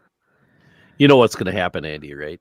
No, I don't. I'm still when he comes on again, it's going to be, hey, do you remember that statement I said about the wood shop? Hey, here's a bunch of pictures. Guess what we did? Yeah, we went ahead the floor and excavated it. Well, we went and we figured out a way to get up those 3 steps without using a helix. I even considered lowering the floor, and then I thought, what are you, nuts? Yeah, I can just see the excavator coming in. It's well, there's a basement below it, but I need that basement. I can't have it be like, a Quasimodo kind of a thing. I need to be able to walk into it. A Quasimodo thing can't be. All right, that's getting put down on the list too. We should have we should get like a book. The thing to remember, Mike, is that I never have any idea of what I'm going to say 30 seconds before it. So either do I. I'm as surprised as you are. Oh, so this is fantastic. So we've gone from the staging bit. We've now made a big layout bigger, and you really kind of shown us this evening how to maximize and make the best use of a lot of space, especially with that staging, and to creatively make the most of it, because and you can talk to Conrail about that next week too. He's another person who can get you thinking along those lines, and he and I have had many conversations about stuff here, but also at his layout. And if you think I come up with some crazy ideas, you're going to have a good time with Mike next week. Ah, man, I can't imagine, because now the worst part about it, Mike, was when I was fumbling through the photos, and I'm thinking, and out here on this side, I got this kind of half developed area, and I'm thinking, I need more staging. And I'm thinking I could have Mike Ostertag help me put a staging deck underneath over here, so that way we can actually get, a different type of operation. It's infectious. I warn you. It'll stick in your craw somehow, and like a stone in your shoe, you won't be able to get it out. That's what's going to happen too. I'll just inadvertently, like later this week, I'll be like, hey, what are you doing this weekend? I got an idea. How far apart are you guys from each other's houses? Hour and 20 minutes. Yeah, I think. That's very doable. Yeah. I'm about 2 hours from Conrail. I was up there this weekend. I think it's an hour and 20 minutes, right? Something about an hour. I mean, if I'm really hard pressed to get to Green Bay, I can get there in an hour. Yep. Yeah. That's the perfect buffer zone. It's convenient, but you don't have to worry about the pop in. Yeah, exactly. This is exactly it right here. Yeah. Yes, he is. He's holding me that I'm coming to help. I'm thinking there's some planning because that one grain elevator scene that we had in the new room that I built. And yes, Mike, I built a new room to add to the layout. That sounds crazy to me. Yeah. Didn't even take a page out of your playbook. And Mike stood in the room, looked at my plan, went, yeah, you see this? Here, what if you flipped it around like this and put the tracks in the back? And I'm going, oh, yeah, that works so much better. Right. Yeah. And he originally had a grain elevator right on an angle right as you come into the room. So everything you had to do was like this. Right. And I'm like, if you took this and flipped it, made this scenery, now you can add you can add 3 extra cars on each track, and you can do this and this and this, and then swing this around and do that. Yeah. Oh yeah. There's almost no decision that you make on your model railroad that wouldn't benefit from some structured walkthroughs and conversations with other people. You might end up and say, yeah, I was right in the beginning, or you might go, whoa, I never would have thought of that. You know what I mean? So it's always worth having it, I think. Yeah, for sure. Yeah, absolutely. So did you want to talk about ops and staging and waybills and all of that kind of stuff? Yeah. Okay. Yeah. I wanted to pick your brain on the operations with the staging. Okay. So I've already said, I think earlier today, that once I started running the layout, that's only when you know if you planned it okay and it's going to work out and be fun and all of that stuff. And what I found, much to my relief, was it's actually a lot more fun than I thought it was going to be. And a lot of that is because in this ultimate fulfillment of the layout, there's a lot of things like incorporating the D&H, like incorporating 2 short line connections that greatly add to the interest in the operations. So, I mean, when you think about it, if you're interchanging with another railroad, that's like having like a really interesting, diverse consignee that you can send different cars to all the time. That alone, it makes it an interesting thing to have on your land. It just adds interest. It adds variety. And even if you're running, like I was saying earlier, maybe it was before show, but Conrail only runs 2 trains on my layout, but we run a lot of locals. And what we have found is that the traffic ebbs and flows and changes organically, and the jobs are never exactly the same ever. Part of that's because sometimes there's different people doing it, and so they might do it a different way. They might block something a different way. They're making certain decisions, and it's just, I don't know, it's like a living thing, you know, that doesn't get tiresome. I mean, I've often said that I kind of learned most of what I like to know about operating up at my Confalones, because his layout is at one time, he was years ahead of me. And I kind of blame him for me deciding to, tear down sections of my layout wholesale, because, he can infect you too, I've got people like that myself. He's a force. So it's rare that a day goes by where we're not talking about something. We interact a lot of cross pollination there. I've done a lot of work on his layout. He's done stuff on my layout. It's just, it's a nice blending. He has a Waybill system that you can ask him about it next week. He has a bill. Actually, he has 2 bills for every car. So he's got a load and an empty for every car, and he keeps them filed away. And before every op session, he has a clerk's job for a couple of hours at least of changing cars. So really? if there was a car that was spotted, an empty spotted to be loaded last time, now he's got to take that waybill, file it, and take the corresponding load card and put it in the box, so that when the crew goes there, they know what to do. And it's a good system. His waybill is a lot more complicated than mine. It's got stuff about the routing, and I mean, it's very prototype based. And sometimes I look at it and I go, Jesus, what do I want to know? I'm not. Where does this go? Yeah, I'm not like prototype modeling a waybill. I want to just have the operations of the layout be prototypical and be fun, and not have a chore facing me every time I want to do an op session. So back during the pandemic, when nobody was anywhere initially, right. Mike and I both decided we were going to operate our layouts ourselves. These are layouts that are designed for a crew.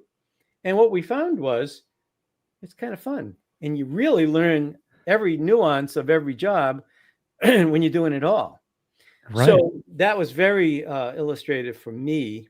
And it was at the beginning of that I realized I needed a Waybill system. And he and I had extensive conversations about it. He sent me some copies of the spreadsheet that he uses to make his, and I looked at it, I thought about it, and then we talked about it. And in a way, he came up with the gateway concept, because I was talking about my staging yards and how I wanted to use them. And he said, well, really, it's like a gateway. It's like, and like, you know, like St. Louis is a gateway, and Chicago is a gateway, and New Orleans is a gateway. That was how we started to think about the staging yards.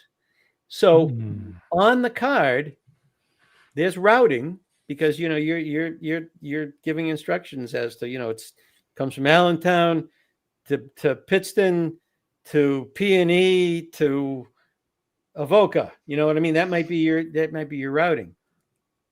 But what happens after that? Where does the card go? It goes to a staging point. That's the gateway. So the gateway is on the other side of the card. Now you can use either side of the card, because sometimes there's an empty going in, sometimes there's a load going in. It's just whatever side of the card you use. All I do before an op session is I walk around the layout and I look at the various consignees, and I might flip a card or I might not, because you don't switch every car at every industry every time you operate. Right. That would get, you know, it's not a game. It's, you know, you're trying to replicate how things would have been. So I just kind of make a seat of the pants value judgment of what we're going to do, flip the card. I can do the whole layout in like 5 minutes or less or more, depending on how much time I spend scratching my chin and looking at it. But there's no chore to it. So now you have your operations. So a train will have a packet of cards with a clip on it. What we've been doing is, if there's a block, like let's say you got a block of cars that you have to drop at Mahoopany, just to make it easier, I'll just paper clip the block together, so you're not fanning through a whole deck trying to figure out what your block is. I might put a little Post-it note on it that says Mahoopany block, as an example. I've got the mini, you know, Post-it notes. Yeah. And there's a mini Post-it note on the front of the packet that says the train symbol. So it might say ALCG2, and it'll say AL3. That's the track it's on. And it'll have Conrail 9920, and that's the unit number. So that when you go to dial up your train, you punch that into your throttle, turn on the lights, you see your train. I usually like to just sight down the track, do my lining of the train out of the staging yard. Right. Turn on the sound, head out. Yeah. And so all your power's consisted then already? Like pre-consisted? Yeah, so now that's the other thing. So I have about, I think it's 149 engines. What? Why not? Is that a lot? It's a couple. It's more than a few. It's probably 3 times the minimum that I need. And I rationalize that by saying I don't want to look at the same engines all the time. I like that. That's a complete rationalization, because once you get, like on the layout at any given time, there's probably 12, 14 consists in staging. You're running maybe 4 of them max in a session. The rest of it's locals or short line. So you run that consist on that train from one end of the layout to the other. It's where it ultimately ends up. And if it's just me and Dave running that night, I'll restage the train before I even enter it into staging, because just he and I. And if I've got people there, I do it after.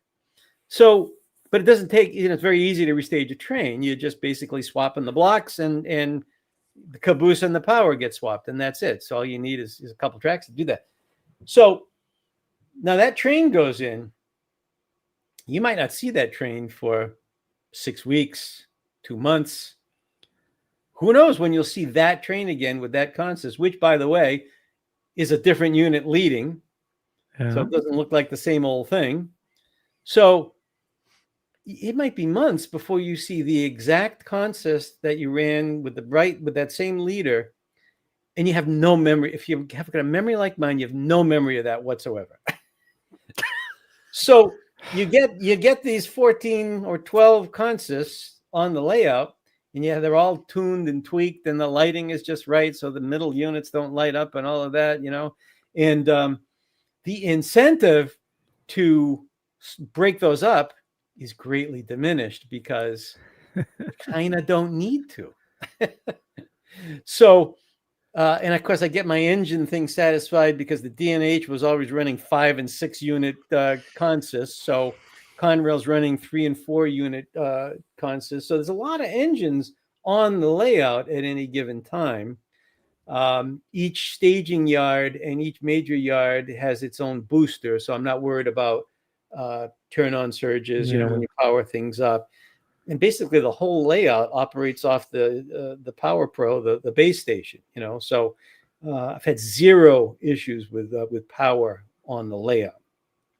So because I'm still busy in a construction phase and I'm trying to finish things up and all of that, I've been lazy with my consist swap outs. I mean, sometimes I'll just say, I'm sick of hearing, 4 turbos screaming at me. I'm gonna A-line box that one and make up a new consist. But it's the kind of thing that as you get into a later stage of operations, the more mature layout, you play with stuff like that more. I've got the options to do it, and like I said, it's better to have many locomotives and not need them than to need them and not have them. That was kind of what we started the whole conversation with, wasn't it, Mike? Yeah, it was. And I have no regrets. And I have really all the power I need, but I do have a few on reservation with Bowser. I definitely want RS3Ms that they're doing and the DeWitt rebuilds. So I think I have 4 more units on order. But I'm not going to be, just because, for example, like Rapido might come out with a better looking GP38. I'm good. I don't need to buy that engine. I'm very happy with my Atlas units. They run like a Swiss watch, and I'm sure the Rapido will be better looking in person. But you know what? This layout is an operating layout. It needs to run and run well and not have issues. And I've got everything debugged. Why would I mess with that? Yep. No, I don't know. Did you see, Mike, that Bowser got some Delaware and Hudson Elko C424s that are coming out? Well, is that Bowser? Yeah. Okay. Actually, and I think Rapido is also coming out with them as well. Yes, that's right. I did hear about this anecdotally. And of course, mine are the old Atlas Catos. So of course, Confalone says, "Well, are you going to swap those out?" And I said, "No, because mine have all been heavily modified. They're the rebuilt ones that the D&H was using that were rebuilt by who was it that rebuilt them? Was it Alstom? They're 424Ms. They've got different filters on them and built out sandboxes and fuel tanks. I mean, those are done. I'm done. I'm keeping them. They run good. That's it. Yeah. So Mike, you had specific questions though, I think, about the Waybill itself, right? Yeah. Yeah, because I'm starting to struggle with the way how I want to do my, I have a shelf layout. It's based on a brewery and that I made, a fictional brewery, and it's contract switching thing, the whole 9. And I'm trying to figure out how I want to, or what system I want to use to do the operating sessions with, because it's one of those things where it's a switching layout, but I don't really think I want to have a ton of car cards. And like you said before, I don't want to see the same. I'm limited. I just did a hard inventory on all the HO stuff I've purchased. I'm good. I don't need much of anything, if anything at all, for like a long time, unless it's I had something accumulated 1,400 freight cars at one point. And I don't have that. And said, no, I got rid of half of them. I mean, they're about half gone. And on the layout is probably, I'm going to guess and say about 350 on the layout. Yeah, I've got about 115 right now. And on the layout at any one point in time, I think I could end up with like around 30. So the cycle of being able to go and do everything, but it's a good ratio.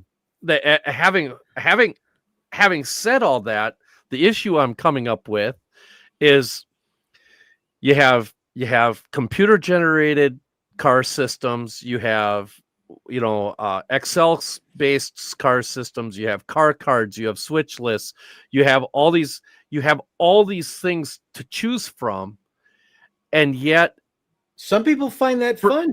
For me, I'm having a struggle with that because of the fact that I don't see where one I have. Okay, so doing this every day in my career is what fuels this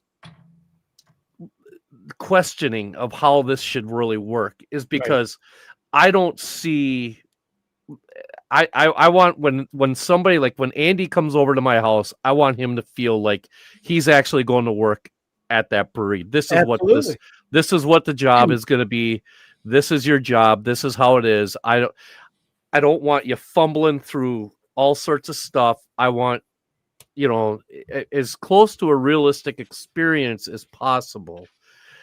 But yet at the same time, on the backside of it, I don't want to be 3 hours trying to figure all this stuff out either. Yep. And there's no free lunch. But like I said, here, there's several prototype guys that operate here and have had no qualms about the way we structure the stuff.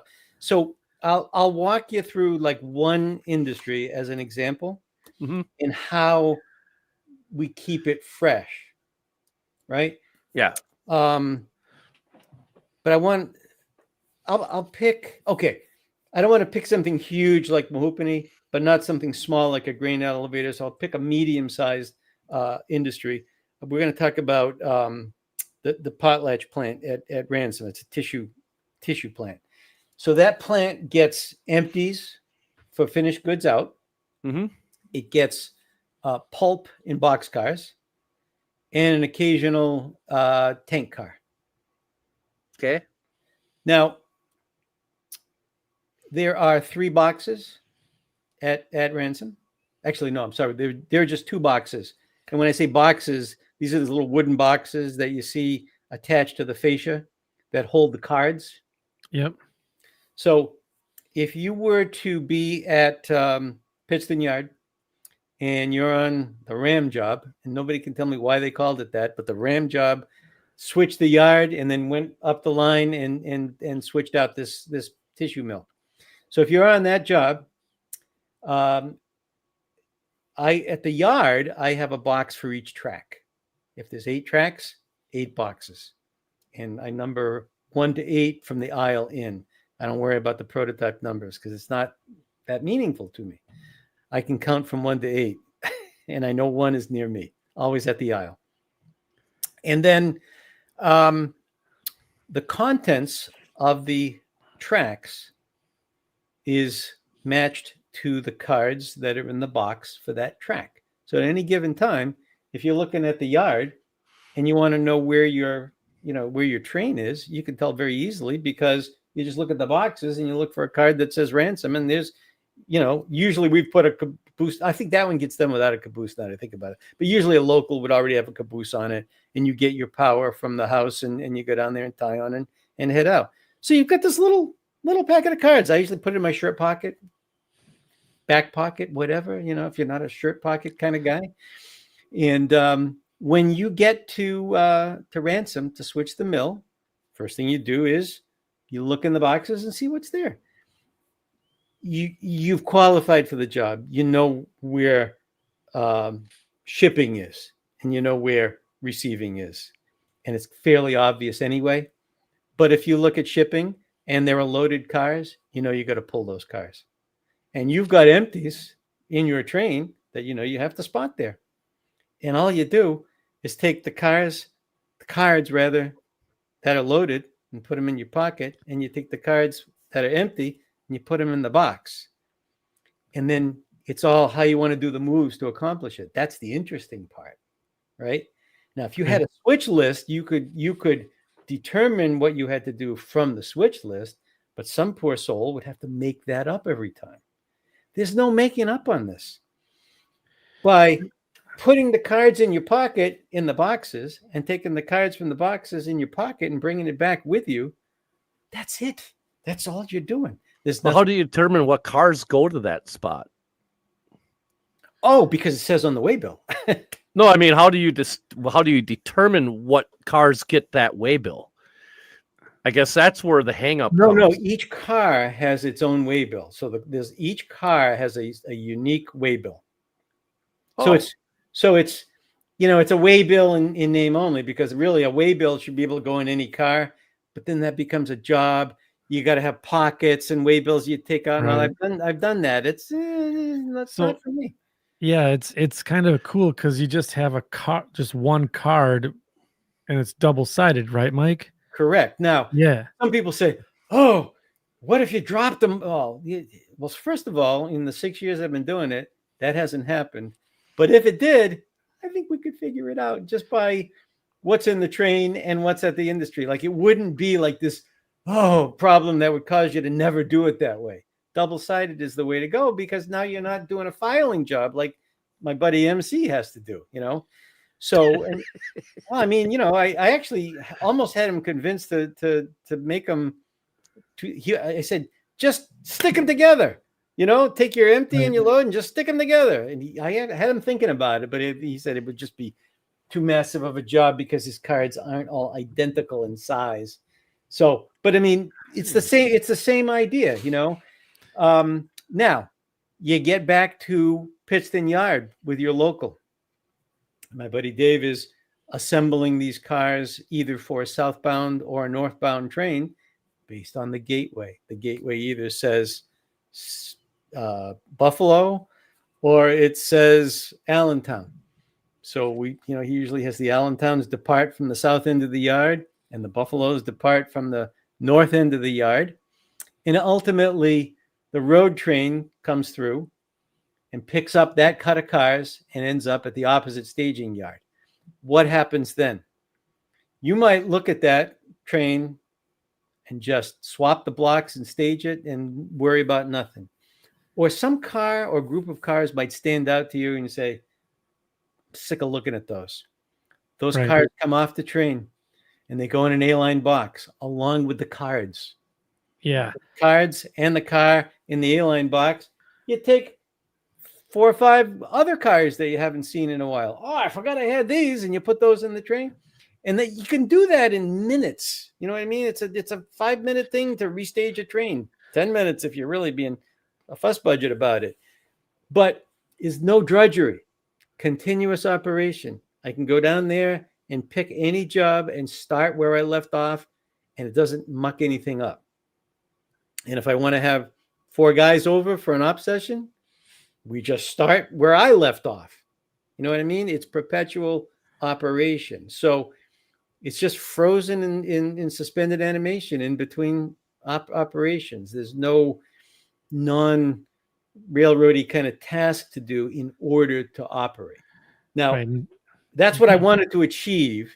Yeah. I designed the card to help me achieve that. And I thought, well, let's see how this works. Turns out it worked perfectly as designed, which is nice. It's a lot of cards.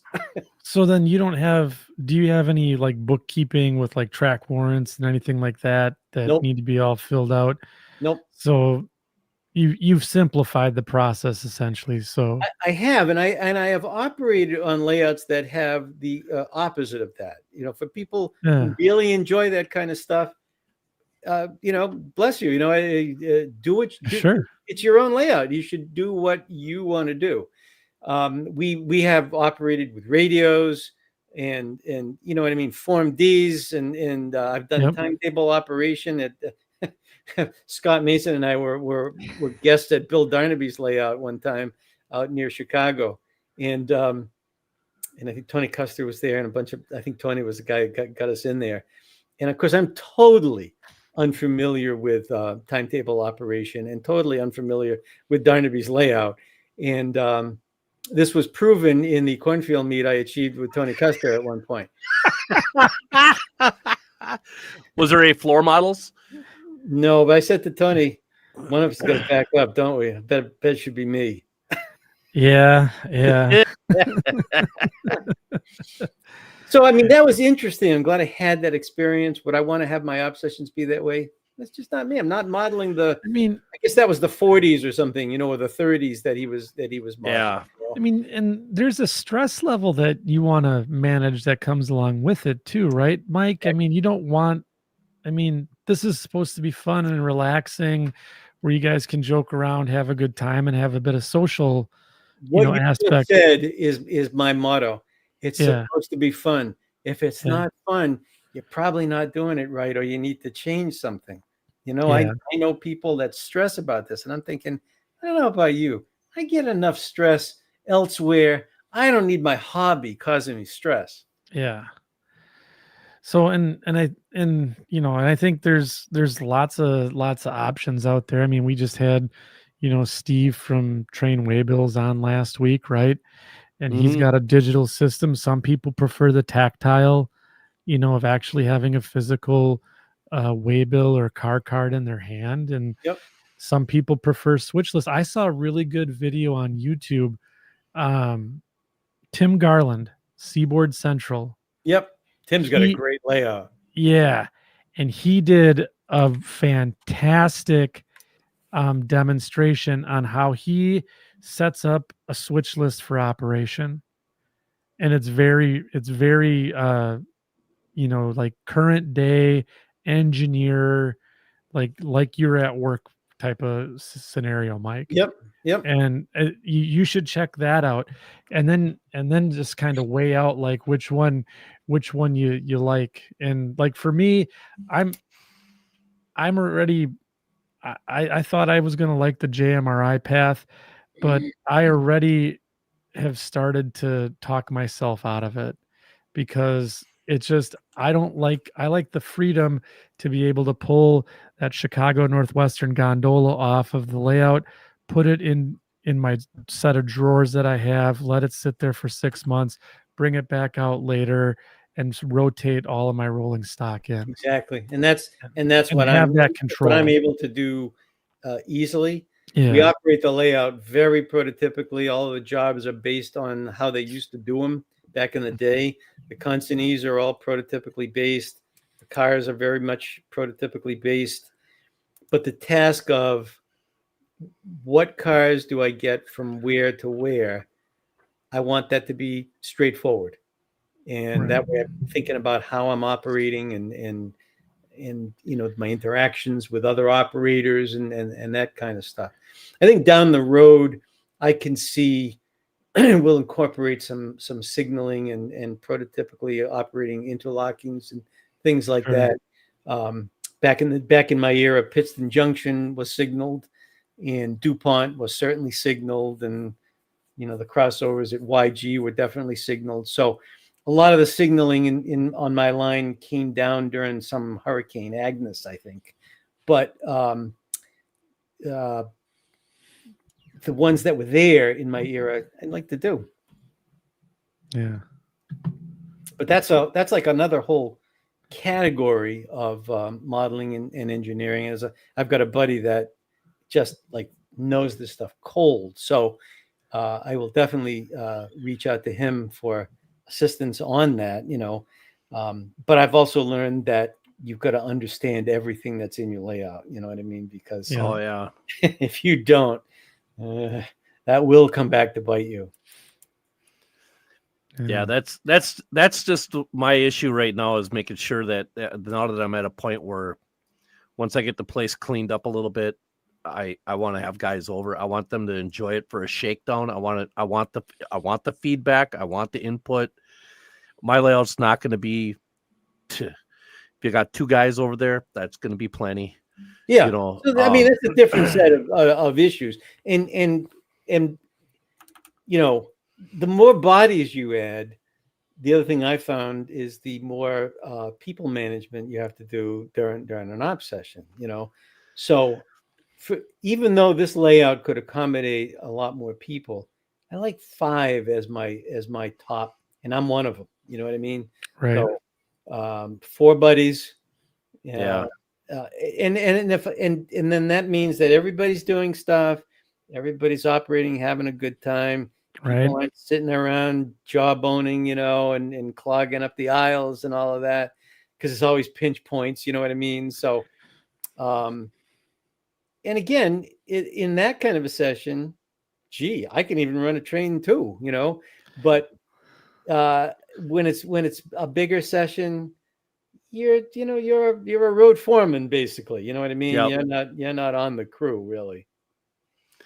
Yeah, we have a friend, Luke Lemons, who his layout can run with either 5 guys or almost 15 to 20 guys, depending on whoever shows up. And it gets, the worst part about having the bigger number of people is the amount of heat that is in that basement. It gets hot. Yep. I mean, I can remember, I know for a fact I've been in the middle of January below 0, and I've been in shorts and a Mike t-shirt. Wears shorts down the ops session. I'm like, what is he doing? He's like, you're overdressed, man. I told him straight. I said, you're going to end up taking clothes off. Yeah, just dripping. It's a real thing. I mean, I have central air, so it's nice here in the summer. But last year, I was up at Confalones in August, and I was with a guy even older than me, and we thought we were going to die. It was just, I said to him, no more freaking op sessions at your house in July and August. You're coming down to my place. Yeah, there's no bigger deterrent to an op session than getting overheated during the session. In McCory's on. Yeah. Yeah. Yeah. Absolutely. Yeah. Yeah. No, that's good. That's good. So, Mike, did we cover the topics this evening? You tell me.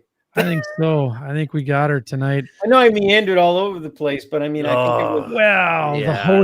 The host did a pretty bang up job of mismatching your files that you sent over, and we could do better on that. Yeah, that was it's a team effort, I know, but yeah, I liked the way tonight went. I thought it was awesome. Well, I mean, I've got a whole pad of I've got 4 new Mike-isms. I got actually, you know, maybe I'll start calling them Rose-isms. How's that? There's a lot of Mikes, you know, that's why. Yeah, there might be a Rose-ism. And I call each other MC and MR because it gets ridiculous. Yeah. Yeah, no, these are oh man. It's very natural with you on the show, Mike. It just the banter flows, and it's very easy to have you on, and you roll with the punches. That's for sure. So it was great having you on. Section crew out there tonight, if you have any questions for Mike Rose here about staging, operations, let's hurry up and get them into the chat here before we tie down for the night, as we kind of talk about what's next with Mike here, and is he going to be at any shows, or is he going to be doing any new articles for MRH in the near future here? So Mike, what are you doing? Are just a couple of projects. So I don't think I'm giving anything away by saying that we're right in the midst of a Conrail anniversary article. For RMC on the layout and operations. So that 50-year thing's coming up pretty quick, isn't it? Yeah. When exactly is that? Is that like April? It's April this year or next year, right? Yep. So that's gonna be sweet. I'm not writing the article, which is a departure for me, but I'm working with a guy named Brooks Bentz, who also did an article on Mike Confalone's layout, and he's on my ops crew also. And I am happy to have Brooks do the heavy lifting on this. Although I've got to do a lot of the photographs yet. The kicker on any article on my layout has always been the difficulty in getting a track plan that's meaningful, because it's tough when you have different levels and hidden sections and all of that to represent it correctly. Right. It's tough for the person drawing it just to get it in their head, to represent it. Joe Fugate from Model Railroad Hobbyist has been working on it for a while. So, and that's for a piece in Model Railroad Hobbyist. So when Brooks said he thought he could tackle it, I said, hey, I will assist you as much as necessary, So he's already been here twice to just kind of, sketching and taking pictures and asking questions. He's coming again on Friday because I've made some changes. He's got to redocument certain things. So new annotations. Yeah. So that's coming up. There ultimately will be a layout feature in Model Railroad Hobbyist, but that could be a year at the rate things go there. Right.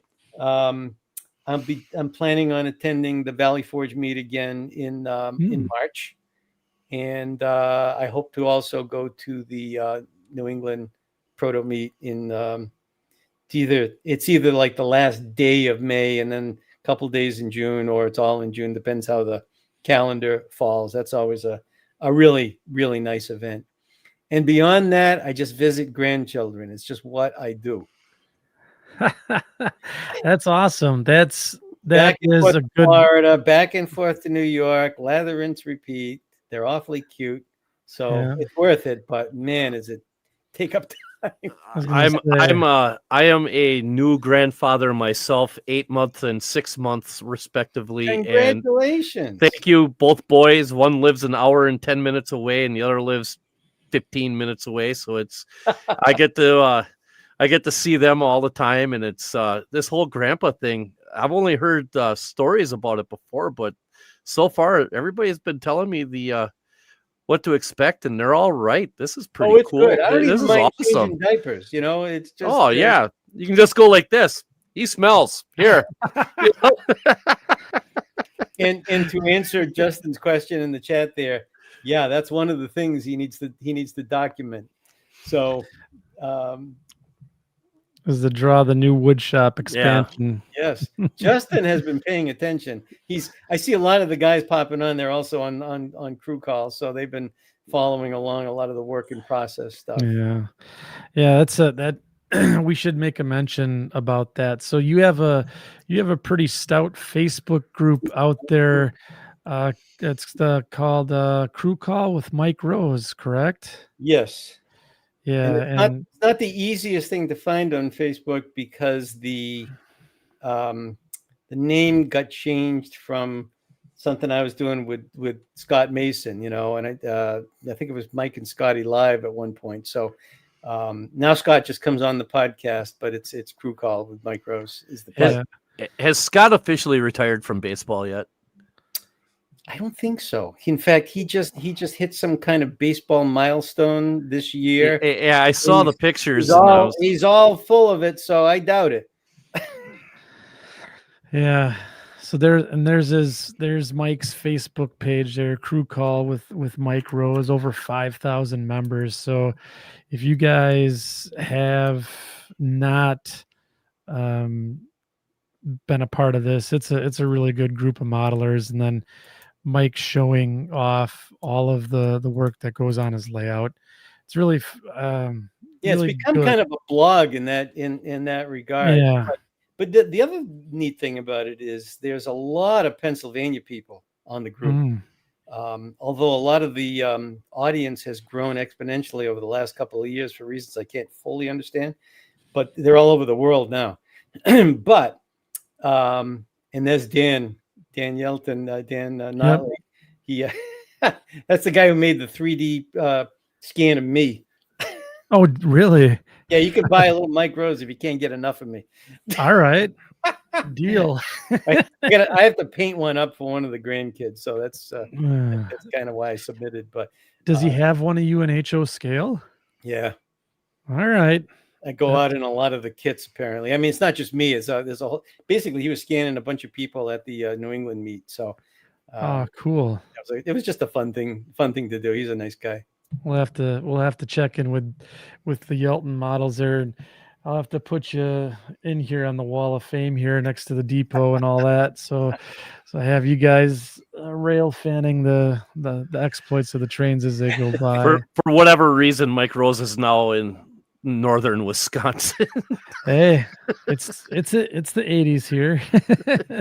So, but no, that's great, Mike. And yeah, make sure you check out Mike's Facebook group. And then I did post all of his socials in the description. So his YouTube channel, as well as links to mrhobby.com in the description. If you need that custom install for the sound in your locomotive, Mike's the guy. So I'm looking forward to more podcasts too from your end as well. But yeah, I've got a couple planned. I'm going to be doing one soon with Scott, and I'm also going to be doing one with my buddy Ken Karlowitz, because he's got a new book on the DNH that he's been laboring over, a real labor of love for at least a couple of years, and I think it's going to be stupendous. So I'm looking forward to talking with Ken about that. So those are what's on deck. That's awesome. Well, Mike, it's always a pleasure to have you on the show. I love coming on this show. I think you guys are great. I think it's so much fun, and not only do we learn a lot, but I really enjoy the time that we get to hang out, and there's always a good laugh and always a new quip that we get to put on the Mike Rose t-shirt. And I get to do nothing but gab. You guys do all the heavy lifting. So we have the two we get to choose from this time for the new Mike Rose t-shirt. You're taking a poll. You can bowl on it. Yep. That one, and the next one they're really close going into the clubhouse. I'm telling you right now. Can't be a Quasimodo type thing. I'm pretty sure I've never said that before. Well, you did tonight. Yep. And now it may end up on the back of a shirt. I mean, you had some days are better than others. There are no free lunches. I mean, those are pretty common. Those are cliches. Yeah. Those are cliche type. You can't just make these up. Yeah, I like it's gonna be a Quasimodo thing. Yeah, it can't be a Quasimodo type thing. Yeah. That is, it's do hard like to argue with that too, you know. Yeah, but I do like that you can bowl on it part though, being that's always good. Pittston Yard. You can bowl on it. You can bowl on it. But don't. Yeah, but yeah. Please don't. You know, so that's like Andy said, I love it when you get on here and come on. It's always such a good time, and we always learn something new, right? You know, and it's you never come out as the grandiose. Hey, look, I've made this. You use it shelf brackets just like any of us. You know, I mean, it's just. I'm just talking about what I'm doing. It's easy. If you don't, I mean, it's always such a pleasure having you on here and stuff like that. I promise two things. The next time that I'm on, I will have prettier things to look at. Oh, prettier things to look at. I'm going to write that down. Pretty things. And we'll between Andy and I, we will figure out how to get them in order. Yes. Yeah. Photo order. Yep. Photo order. Now you guys are going to remind me of that, right? Yeah, I am circling those prettier things and photo order. All right. I'll see you in the spring. We'll see you in the spring. All right. If you guys are still hanging with us tonight, we're just about ready to tie down for the night. We had Mike Rose here as our guest for our 100th show here at the second section. 4 years and 100 shows, and we couldn't have had a better guest than Mike tonight to be with us. If you want to keep the party rolling and you want to continue to hang out with the section crew, we do have a Facebook group, Second Section Podcast. A lot of good modelers out there sharing tips and techniques. They're also willing to help if you have a problem with your model railroad. Had a couple people asking a bunch of questions in there, and the section crew's all over it, jumping out, giving advice and all that good stuff. And it's a great way to keep up with what's going on with the podcast. So, Mike, anything else? I'm good, I think. Mike Ostertag, anything else? Nope. Just want to say thank you to the section crew for hanging with us for these 4 years. It's been awesome. I'm going to little cat out of the bag right now. Since we've got our 100th under the belt. Yeah. November 1st, Train Fest. Andy and I are going to make a big announcement. Yes, we will be. Mike and I will both be in attendance at Train Fest. There will be an announcement being made, and it's going to be a game changer for the show here. Yep, it's going to be. It's definitely going to be. We'll. It's going to be something that's going to really help a lot of people. I think help a lot of modelers out there getting it's going. Syndication, isn't it? What's that? Syndication, isn't it? Yeah, we're going to be right on after Seinfeld at 10:30 on TBS. On TBS. Netflix. No, but MTV. We're going to be on Oh, wait a minute. No, that's all done now. That's right. And then next Monday night, we have Mike Confalone's going to be joining us, and we're going to be talking about the Androscoggin and Western Maine. And the transition from the Allagash to that. So we're really looking forward to that show. And then Boomer Dioramas will be joining us in November as well. So great lineup upcoming. We got the heart of the order here, 3, 4, 5, with Mike, and Boomer coming up. So make sure you stay tuned to second section to keep up with all the good goings on here on the podcast. So Mike, as we always say, when your back's up against the wall and things are down, what do we do here at the second section? Just keep modeling. Good night, everybody. Good night, guys. Night.